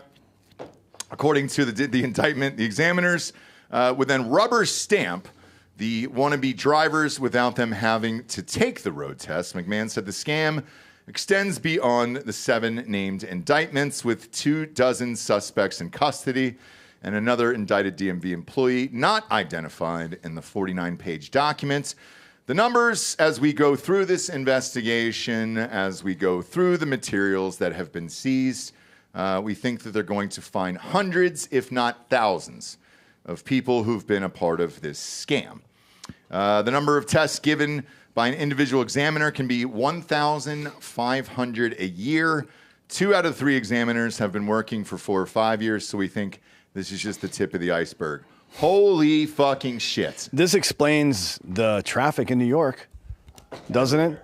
In a statement, McMahon called the pay-to-drive scheme a corrosively corrupt operation centered on DMV workers who brazenly betrayed their oaths of office. I mean, oaths of office at the DMV, come on. But this is remarkably similar to a case that I looked into at FDNS at Immigration back in the day, where doctors in the Bay Area were using false medical waivers. It's called an N648 to get people naturalized. They skip the line and they don't have to take the citizenship test if they have dementia or something like that, right? Okay. The problem is the second, third order effects where you now can sponsor your adult children and and your grandchildren, shit like that, for N600s or N400s, like to become naturalized citizens. Oh, all right. So they would bring one old dementia-ridden Chinaman over here, but not really, because these people, like I would catch them working or mowing the lawn or something like that. I'm like, hey, how's that dementia going, buddy? He's like, yeah. Oh, no English. I'm like, oh, okay, cool. Well, you knew those 2 words. So that's enough for me. Yeah. But yeah, this is a massive scandal and not surprising at all. I mean, this is fucking insane. I'm looking at this here now, and it's like, just think of the insurance ramifications. Somebody hit me up the other day. Are any of these people insured? I don't know. So, you know, Tennessee, by the way, not to cut you off, but no, Tennessee just passed a law that makes it a crime for landlords to rent or sell buildings, whatever, apartments, houses to illegal immigrants. Like, you have to actually check their immigration status now. Okay. That should be the case everywhere. Yes. I don't know why any of this is legal. A listener hit me up about why insurance prices are going up so high. Because it's not just car insurance. It's also medical, house and medical and all this other shit. Well, this will explain the car insurance one for sure. But fuck me, dude. What I don't understand is if you're not a fucking legal citizen, why do you get a driver's license? Yeah, you shouldn't even. Instead of when you show up to the DMV for a driver's license, if you're illegal, they should arrest you. Yeah. And deport you from the fucking country Forever. And Seems pretty easy to that me. should be pretty simple here. So don't really understand. The other part, too, is in New York City, no offense, having lived there, you don't drive in New York. Like, it's awful. There's no parking. And if you do find parking, it's fucking $90 a day. So what's the point? Like, I don't understand why you would need it unless maybe you were trying to become a cab driver. And most of the, and I'm not to be racist here, but I'll be racist. I don't here. mind. Yeah, that's fine. Most of the because there's a ton of great Chinese food. Obviously, Chinatown's in New York, but ton of great Chinese food in Manhattan, and those guys are wicked fast on like bikes and shit like that. So like, it's not like they're driving cars. So I don't know what the necessity is for a vehicle there, unless you're trying to do something nefarious or get the fuck out of there. Like I don't get it, man. This is a really bizarre story here. And if this, they're saying is just the tip of the iceberg, fuck, dude. That's crazy. All right, next up, Adwise their own, dude. HardAFSeltzer.com just cracked open a cold one myself here. 4th of July. If you're out there grilling, chilling, grab yourself some Hard AF Seltzer. Go to the store locator on HardAFSeltzer.com. Enter your city or zip. It'll take you to the closest location nearest you. All the HEBs down in Texas here, stocked up. Total Wines across the country are stocked up. Pennsylvania, man, is just drinking the shit out of these goddamn things, dude. And there's a lot of sellouts all over the nation. We have our largest case. I know I keep saying that month after month, but we keep doubling orders every single month. And it's getting wild out there. And we appreciate the support. Yes, all of them taste like liquid Jolly Ranchers. And, man, these go down too easy, and there's going to be a lot of blackouts on the 4th of July. Just don't be lighting off black cats after having 4 or 5 of these fucking things, all right? You're going to forget they're in your hands. Your little digits are going to pop off, all right? But go to HardAFSeltzer.com. Crack open a cool one. Whatever the flavor is, it's literally just a liquid Jolly Rancher, so drink that, and you're fucking good to go. Next up, is the IRGC finished? Once a revolutionary militia, Iran's Islamic Revolutionary Guards Corps built power through ideology and fear. Now, after devastating losses, the future is uncertain. After major military setbacks, Iran's IRGC faces a turning point. Experts explain its roots, power, and whether its reign of repression and terror can endure. So with this one, we've taken out how many other people? Israel's taken out how many other people? It feels like everybody that gets replaced gets clipped like 3 or 4 days later here. Yeah, I don't know how much. I mean, certainly we've decapitated the leadership of the organization. So it was. It started back in the day. It's kind of like a fringe militia, but the Ayatollah folded it into the bigger part of their military, and it was. If you remember correctly, when we invaded Iraq. Back in 2003 timeframe, this was a big thing. It's like, the Republican Guard, the Iranian Republican Guard, they're gonna blah blah blah. They're gonna do this. It's like, no, they're not. They're not gonna do anything. In my opinion, they never did. The bulk of what they did was supply EFPs, right? Like explosively foreign penetrators, which definitely killed 1,000 Americans. So not to minimize it, but the military capability just is not there. That's always been a lie. So. What the IRGC tried to achieve over the last 25 years is basically toast, according to Dr. Afshan Astavar, who is a leading expert on Iran and author of Vanguard of the Imam, Religion, Politics, and Iran's Revolutionary Guards. So their campaign was to build a military deterrent at home through missiles and nuclear enrichment and to expand regionally through proxies, which they did. They tried to get nukes, they didn't, right? And they tried to get those through countries that they are a proxy of, Russia and China, to some degree North Korea as well, for component parts. And they did establish 3 pretty, I guess you could call them successful terror proxies, Houthi, Hamas, and Hezbollah, right? They've been pretty successful over the years. But that has been, by all accounts, completely degraded at this point. As a matter of fact, Hezbollah as Israel was striking Iran, Hezbollah said, no, we're going to sit this one out. Now, I don't know what precipitated it, but Israel started hitting Lebanon too, which is where Hezbollah is. A lot of Hezbollah is. Hezbollah the child? Not Hezbollah. MMA? Okay. No. Not the little MMA kid? No, the He's terrorist. not a child either. He's like 20. Yeah, he's like 22. All right, pop a picture of him up on screen. I just want to make sure that he's not affected by this. Yeah. So the IRGC were created through efforts to collect pro-regime armed gangs called comites. So they were like just enforcers at the street level. They were just thugs, and they just tried to turn them into a military, which never fucking works, by the way. The IRGC are tasked with preserving and defending the revolution in Iran. I don't know what they're revolting against, since they've been in power for 40 or 50 years, but there's one reason why the 1979 Islamic Revolution has not been tamed, nor has the regime's extremism lost any luster, and it was the IRGC. They created a boogeyman in the U.S. and Israel in the same way we did with them, by the way. Yeah. But today that ideology no longer resonates with most Iranians. And we've seen that to some degree with some of the protests that have happened there recently that never would have happened before, right? Protests over women getting abused and shit like that never would have happened in the past. So here's my thing. I believe this. I've seen some pretty good, compelling evidence now that the underground enrichment facilities are fucked. Yes. I mean, like, they completely collapsed. I saw some pictures of this. They're completely fucked. And IRGC has no power anymore. They've been cut off. And the three primary cutouts of Iran are also either on the defensive or missing in action right now. Now, certainly Israel degraded Hamas quite a bit with that whole thing. So is that still going on, by the way? 'Cause you don't really hear about it anymore. I think Israel agreed in principle to a 60-day ceasefire. I don't know if it's gone into effect yet. Okay. But if the boogeyman that we've been talking about for 30 or 40 years of the IRGC can be defeated by 2 weeks of bombs, and if Russia can be defeated, or not defeated, but brought to stalemate by Ukraine, you voters have to consider the large-scale military conflicts against these paper tigers isn't and will not ever be necessary. So anytime anybody tries to get in your ear about we need to do this or we need to do that, we've proven in the last 3 years that's completely unnecessary. American mass deployment boots on the ground somewhere just is not necessary. It also, I think, in the last, 5 years, whenever Ukraine was invaded?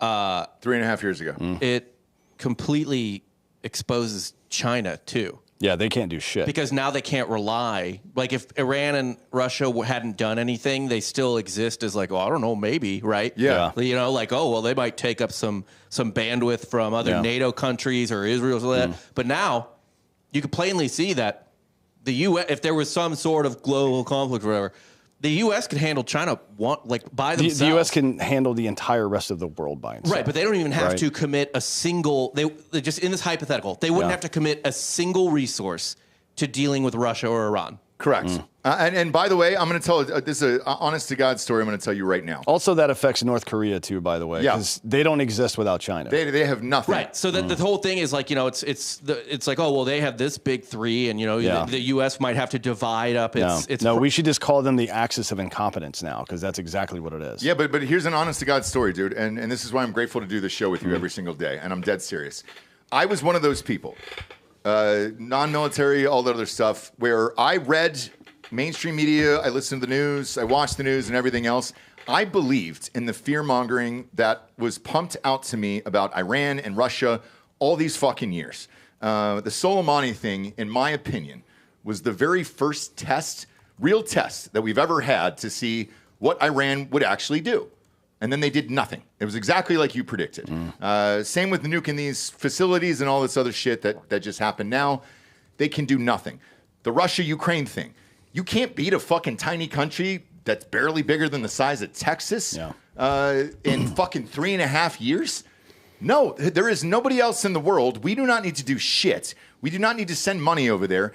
You've got to stop listening to these fucking people on the news every goddamn night that said they're driving us into World War III of these countries when they can't do anything to us. I was with you. I'm a fucking normal American watching the goddamn news and reading this shit every day. I thought the same thing. I was like, man, I don't know what's going to happen. Maybe we will go to war. Maybe all this will happen. No, Nothing's going to happen anymore. Nothing. Yeah. Why do they keep scaring us into this on the fucking television every night? Because it's how they make money, right? So, like, this is why I'm saying the American voters got to become resilient against this. And what it means is we've got to decide who we're going to be moving forward, right, as a country. So we now know without any real doubt that we are, not only are we dominant, but everybody else knows we are as well. Mm-hmm. Everybody. China is on notice. They fucking know. We would light their ass. And this wasn't new for them. They knew already. But now everybody knows that everybody knows. And they also know that no one's even close to us. I mean, the way that China comes at us is through IP theft and information operations, not through military force. They know they can't do that, right? So we know and they know that they are not a threat to us in any meaningful way. So we've got to make some decisions. One, we have to make the minds in our country much more resilient against fucking influence. That's one thing.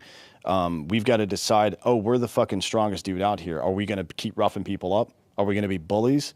Or are we going to use American soft power, which is what I talk about all the time?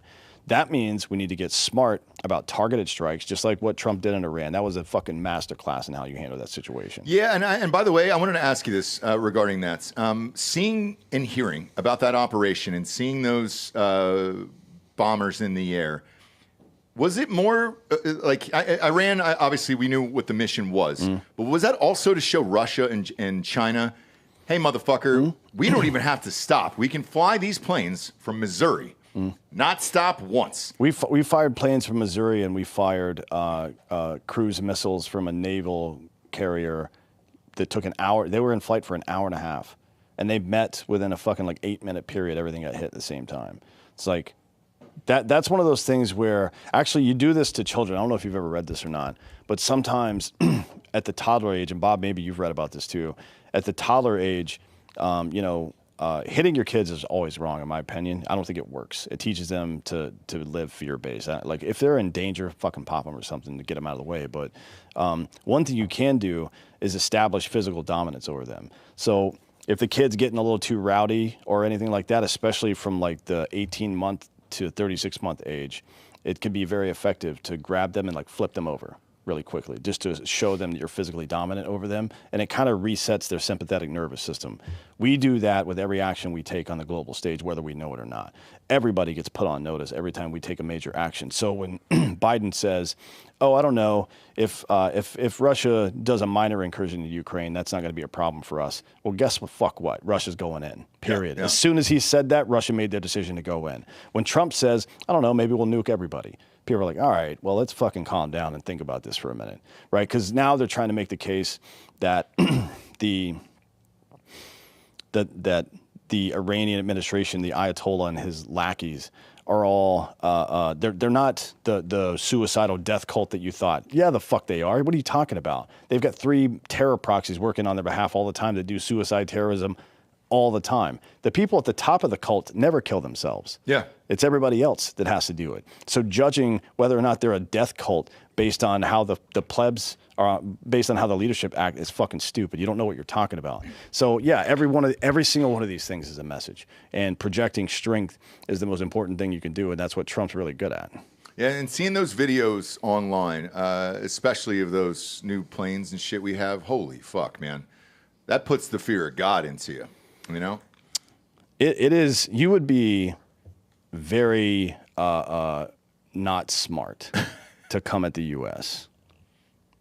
That's just a fact, right? But it is smart to steal our intellectual property, to put people in our 500,000 Chinese people in our universities to spy on all of our research programs. That's smart. Yeah. And they do it. So we could stop them. And then infiltrate the internet and social media like we were talking about in those articles earlier, and convince us that all this shit is real and we should always be in constant fear or danger from these other fucking countries and all this other shit. So, yeah, it's all bullshit at the end of the day.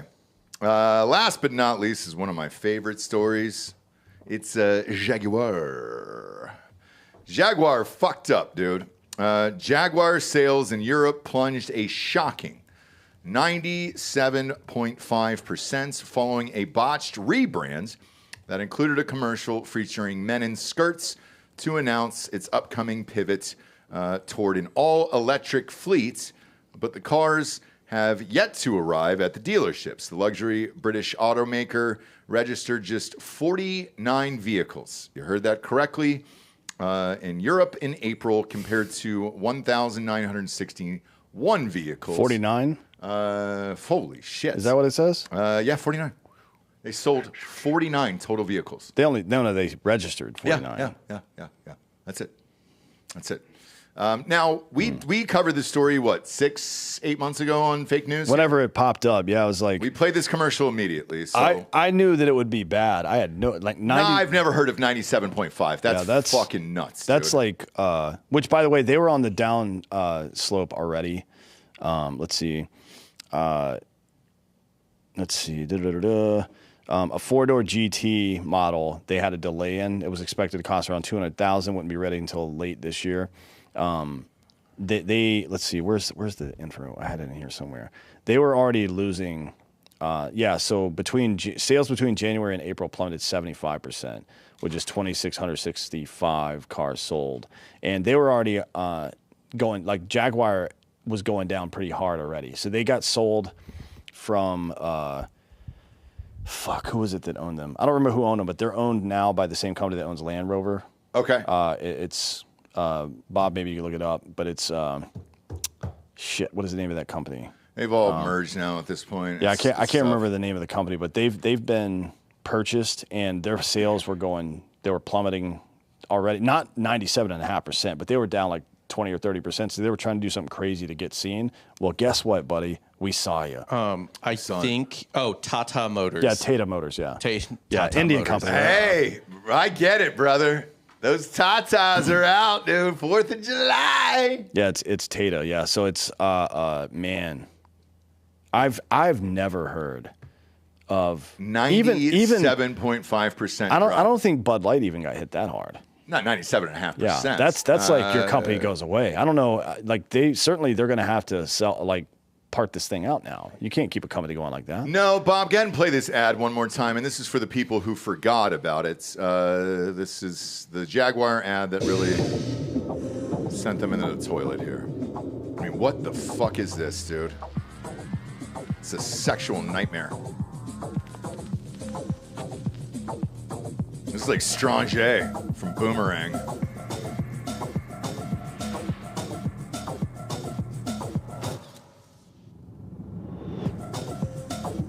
I also don't even see a car. Yeah. It's just, what the fuck? I mean, what the fuck was that, dude? And this was after the Bud Light issue. After. So did you not learn I don't understand. Did you not learn your fucking lesson? I mean, when did this come out? This was after Trump won, wasn't it? Yes, this was like fucking, I think 6 months ago we played this on Fake News. If memory serves me correctly, and we played this same exact ad. Yeah, it was November 19th. Yeah, look at me, dude. Copied nothing. November 19th. So 3 weeks after Trump won, they decided, hey, you know how everybody rejected all this stupid woke shit? We're going to do it again. And we're going to do Hell it. yeah, bigger. brother. We're going to put more trans in there, man. Fuck yeah. I just don't understand. Find me somebody who cut their dick off and put them in a fucking dress. Let's go. Hey, well, this new big beautiful bill you guys supported, it's going to allow for more of that. Yeah, so let's get into it here. All right, so it passed. This is live. We're live on air, so forgive me. I'm going to go through the highlights here. Who did this and why here? So did Massey sign this fucking thing? No, he voted no, but it still passed. All right. Who were the deciding votes and what was the number? I don't know. Breaking, it's official. It was 218 to 214 was the number. I'll look up the flips. Was there a Democrat in there? No. There was no Democrats. Okay. No, definitely not. So I didn't know we had a 4-seat lead over there. All right. All right. So now take this with a grain of salt, dude. We do this for both sides. It's balls and strikes here. This is a right-leaning influencer. I'm not going to say his fucking name, but his thing is it's official. The big beautiful bill is passed and will soon be signed by President Trump. The wall is fully funded. ICE deportations have a higher budget than almost every other country's military. No tax on tips or overtime. Planned Parenthood defunded. Huge MAGA victory here from this guy here.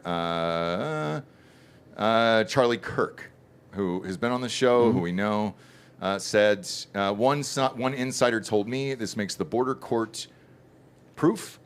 We have a standing army.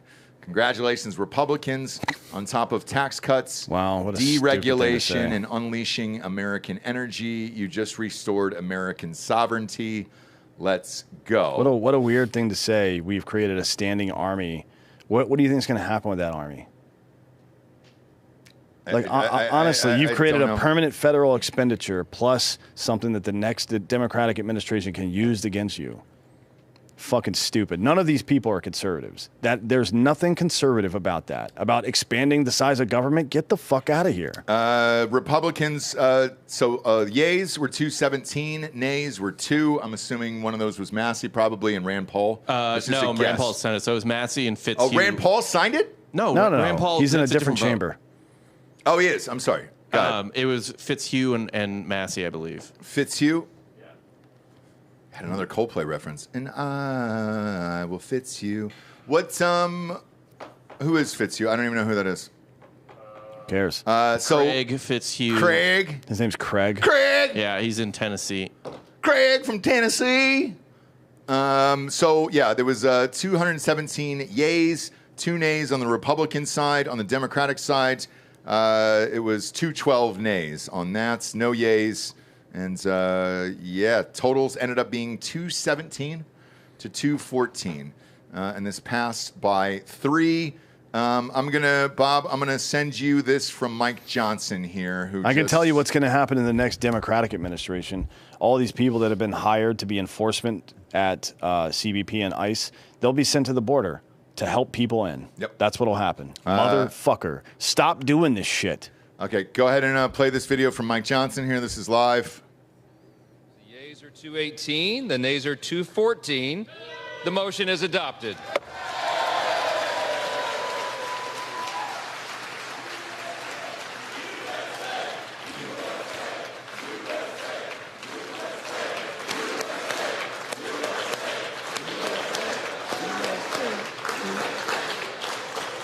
Without objection, the motion. The yeas are 2. Huh. All right. Well, that's official. And that's not fucking great, to be honest with you. That's a fucking downer right before the 4th, you know? What are you going to do, I'm going to party, dude. What that entails is obviously up to me and my own devices, but... I'm about to go get on a plane. Are you? Yeah. Congratulations. The Good fuck for you. outta Where are here. you going? Where are you going for the None 4th? of your goddamn business. Whoa. That fucking mouth and that language, dude. I do not appreciate it. That's how it is. Not appreciate it. Hopefully, when I bring up our Drinkin Bro of the week here at the end of the show, he does not have that mouth and that attitude. Now, you at home can submit on drinkinbros.com, along with the big, beautiful bill that just got passed that we're not a fan of. We're also not a fan of the Gulf of America shirts, which I'm wearing right now today, are gone. We got sued. Yeah, but this one's up. This is for 4th of July. This is for 4th of July here. Don't touch my stuff. Don't touch my stuff. So instead of don't tread on me, just don't. Just don't. Awesome. I didn't know that was up there. Yeah. So we're going to have this as a patch hat and a flag pretty soon. Yeah, patch hat and a flag pretty soon. What else we got up on there on the new shirts and all that fun stuff? This is where you can submit for Drinkin Bro of the week. Oh, those Boot coolers. in your ass. Those coolers, man, are flying fast. Yeah, this is the best Toby in biz. Keith shirt. Oh, I love the Toby Keith. TK, dude. I'm partying for TK this whole fucking 4th, dude. Yep. TK. I put a boot in your ass. That's the American way. God damn it, dude. You think Toby and Jesus are sitting on a cloud, dude, watching the fireworks together? I don't think they're in the same place. I do. I sure do, dude. I bet you they both have acoustic guitars. And they're both strumming together, dude, in an American way. And that cooler, dude. Fucking A. Those are the greatest goddamn things for any party there is. You can fit 18 cans of hard AF in those fuckers, dude. And they do not leak. Shout out to Brandon Eckert. These are amazing. And I love you. You can submit for Drinkin Bro of the week on drinkinbros.com. Also, there's less than 10 coolers left, by the way. Oh, is there really? Is that what he said? Fuck. Yeah, he just texted me. All right. Get him back. We'll get him now, I guess. But also, the app. The app is up. Drinkin Bros app is free. on iPhones, Androids, all that other stuff. Dan and I pay for it, and you guys can go bug fuck in there. You can put, it's got a wall, same as Facebook. In case Facebook ever gets nuked, you can go there, post whatever you want, all your fun stuff. A lot of nudes, a lot of wife nudes on there, which is fun to look at, you know? And good for you guys, dude. I'm proud of you. A lot of asshole shots, too, which are much appreciated, you know? Just in the middle of the nights. And you can submit for Drinkin Bro of the Week on that app as well. However, we would love to see your beautiful smiling faces in Austin, Texas. So if you're in the Austin area, just pop on down. And that way you can just come up live on stage here. Who do we got up first? We got the mustache? Yeah, dude. Look at this sexy man. Happy 4th of July, D'Anthony. Have fun. Safe travels. I love you, buddy. I love you. All right. Put that thing about an inch from your face, friends. How we doing, Ross? There you go. Man, I'm fucking right as rain, brother. Dude, I'm right there with you. Yeah, I feel pretty good, dude. Yeah, thanks for bringing up the yellow pages for me to sit on here. Ah, there you go. How tall are you? 5'6". Are you really? Well, you know, the wife's 5 foot, so we're all right. Oh, you're good then. All Yeah. right. Little short king, dude. You're a good-looking man. Got a good-looking wife over there. Got a good life. Is that your wife? That's my wife. How yes. long you guys been married? 4 years. The 29th, actually. Yeah, so it just hit 4 years. What's your name? Jordan. And Jordan, what's her name? Samantha. It's Jordan and Samantha, dude. Look at you two. Oh, yeah. That's America Doing right the damn there. thing. Thank you. You got a fucking dope-ass stash on you, brother. Thank you. I see you're trying yourself, so. Whoa. Not trying. Just started. Just started about an hour ago. That took me like 6 months ago. So it's all Yeah, good. this just started about an hour ago, friends. And it's for the 4th. No lie. I'm not kidding either, by the way. They were like, my wife was like, hey, can you grow one for the 4th just for the parties and shit? yeah. And I was like, yeah, let's fucking do Kinda it, have dude. to, right? Yeah, why not, man? It's fucking America, man. Me personally on the 4th, it's Rogers for me. It's Kenny Rogers, bro. R.I.P. Whatever suits R.I.P. you. Rogers! Or floats your boat. I always got like, the drunker I get throughout the evening, I start making more and more toasts to Kenny Rogers, and people either find it hilarious or really fucking annoying. And I don't care either way, but I just want to have a mustache while I do it, you know? Yeah. So, yeah. Where are you from?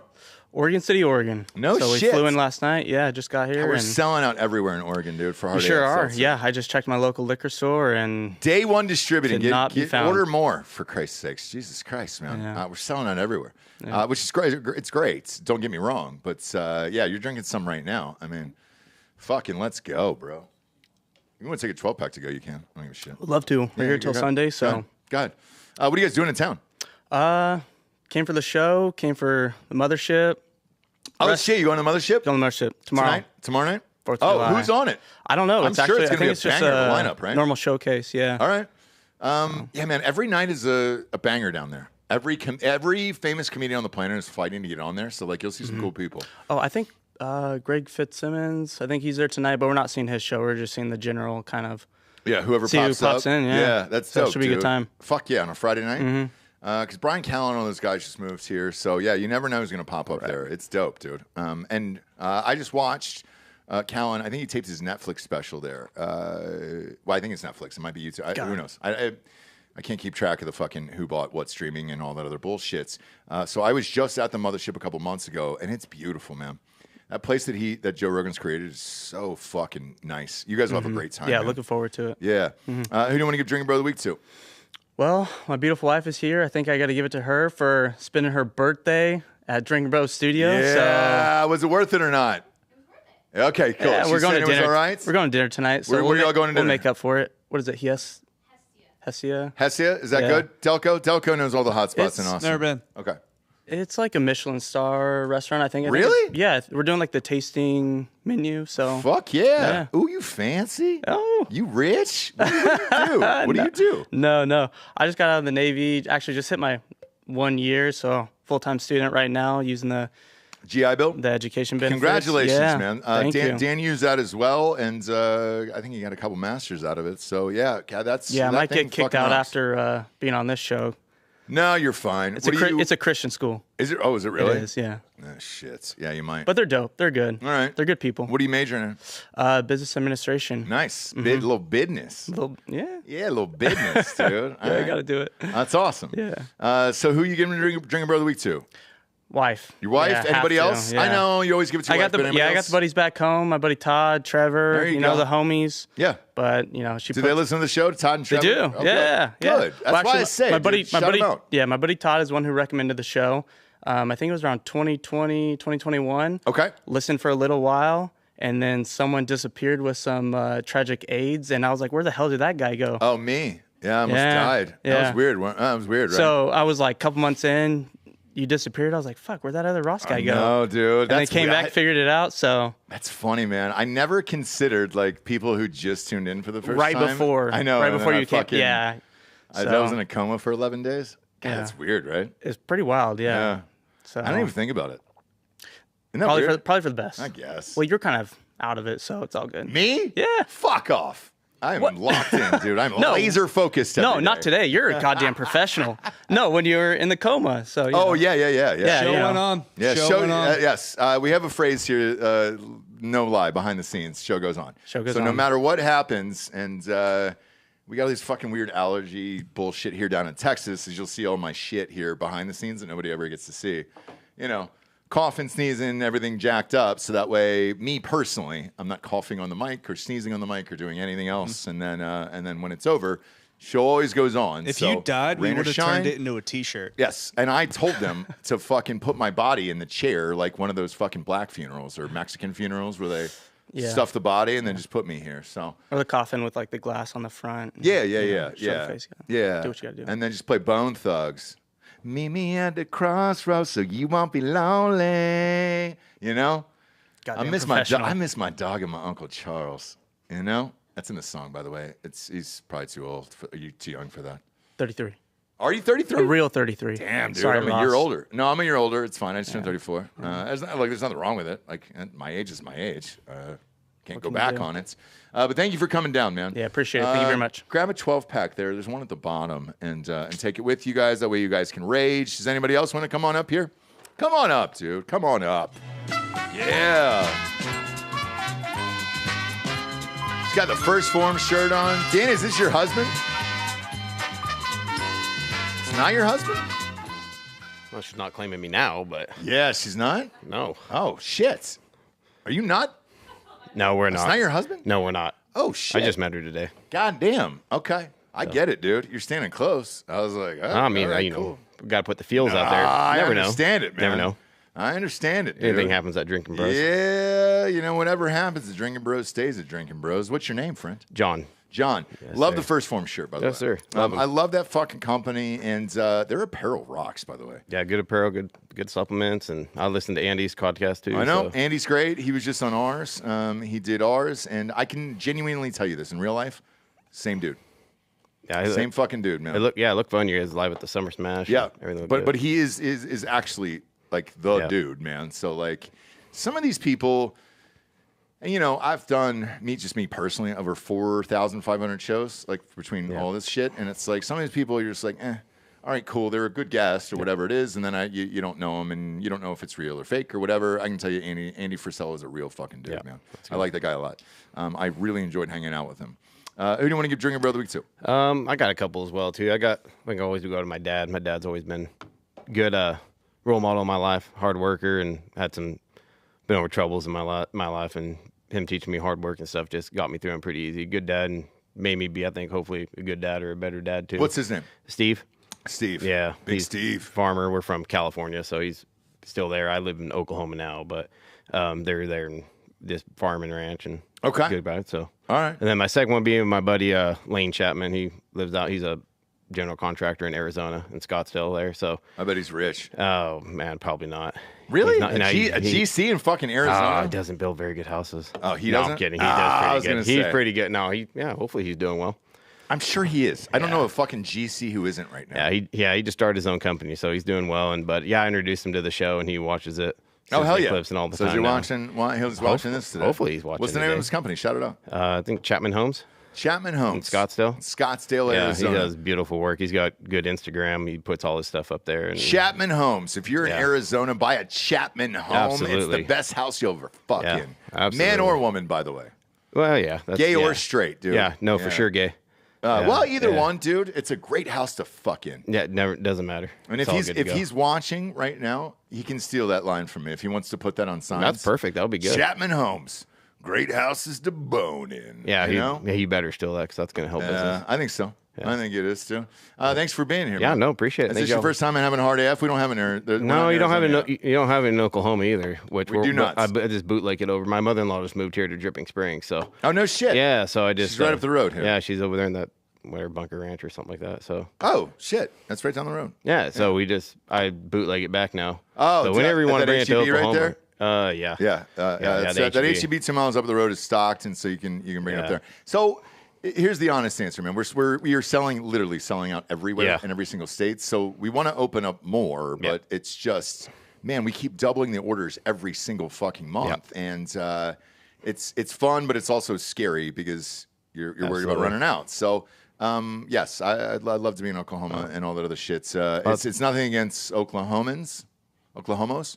Homos. That's it. Is it Oklahomos? Yes, sir. Okay. That's it. Yeah, I didn't know. That fits us better. I didn't know what you guys refer to yourselves as, but we're trying. We're trying. So thank you very much. No, it's a good product and we love it. So I'll keep bootlegging it. We're good. Or order online. Yeah, I appreciate it, dude. Listen to some Toby Keith on the way home. Oh, absolutely. Right? You got to. Yeah. A little TK, dude, for that ass. Absolutely. Thank you for being here. We appreciate it. Cheers. Appreciate it. Thank you. Danny, do you want to come up here? I just want to thank you at the end of the show, if that's all right here. It's 4th of July. You're in town. There we go. A little eye candy for the show here for the fellas out there. Oh, boy, Danny. You're going to get a lot of comments on those heavies out there. I can tell you that. There it is. So Danny's been working. How long have we been working together? Too long. Probably 5 years. I think Wilmington, North Carolina, correct? It was Wilmington. Yes. I think it was 2020, COVID. Yes. Yeah. I think that's when you started. So Danny does all of our social media.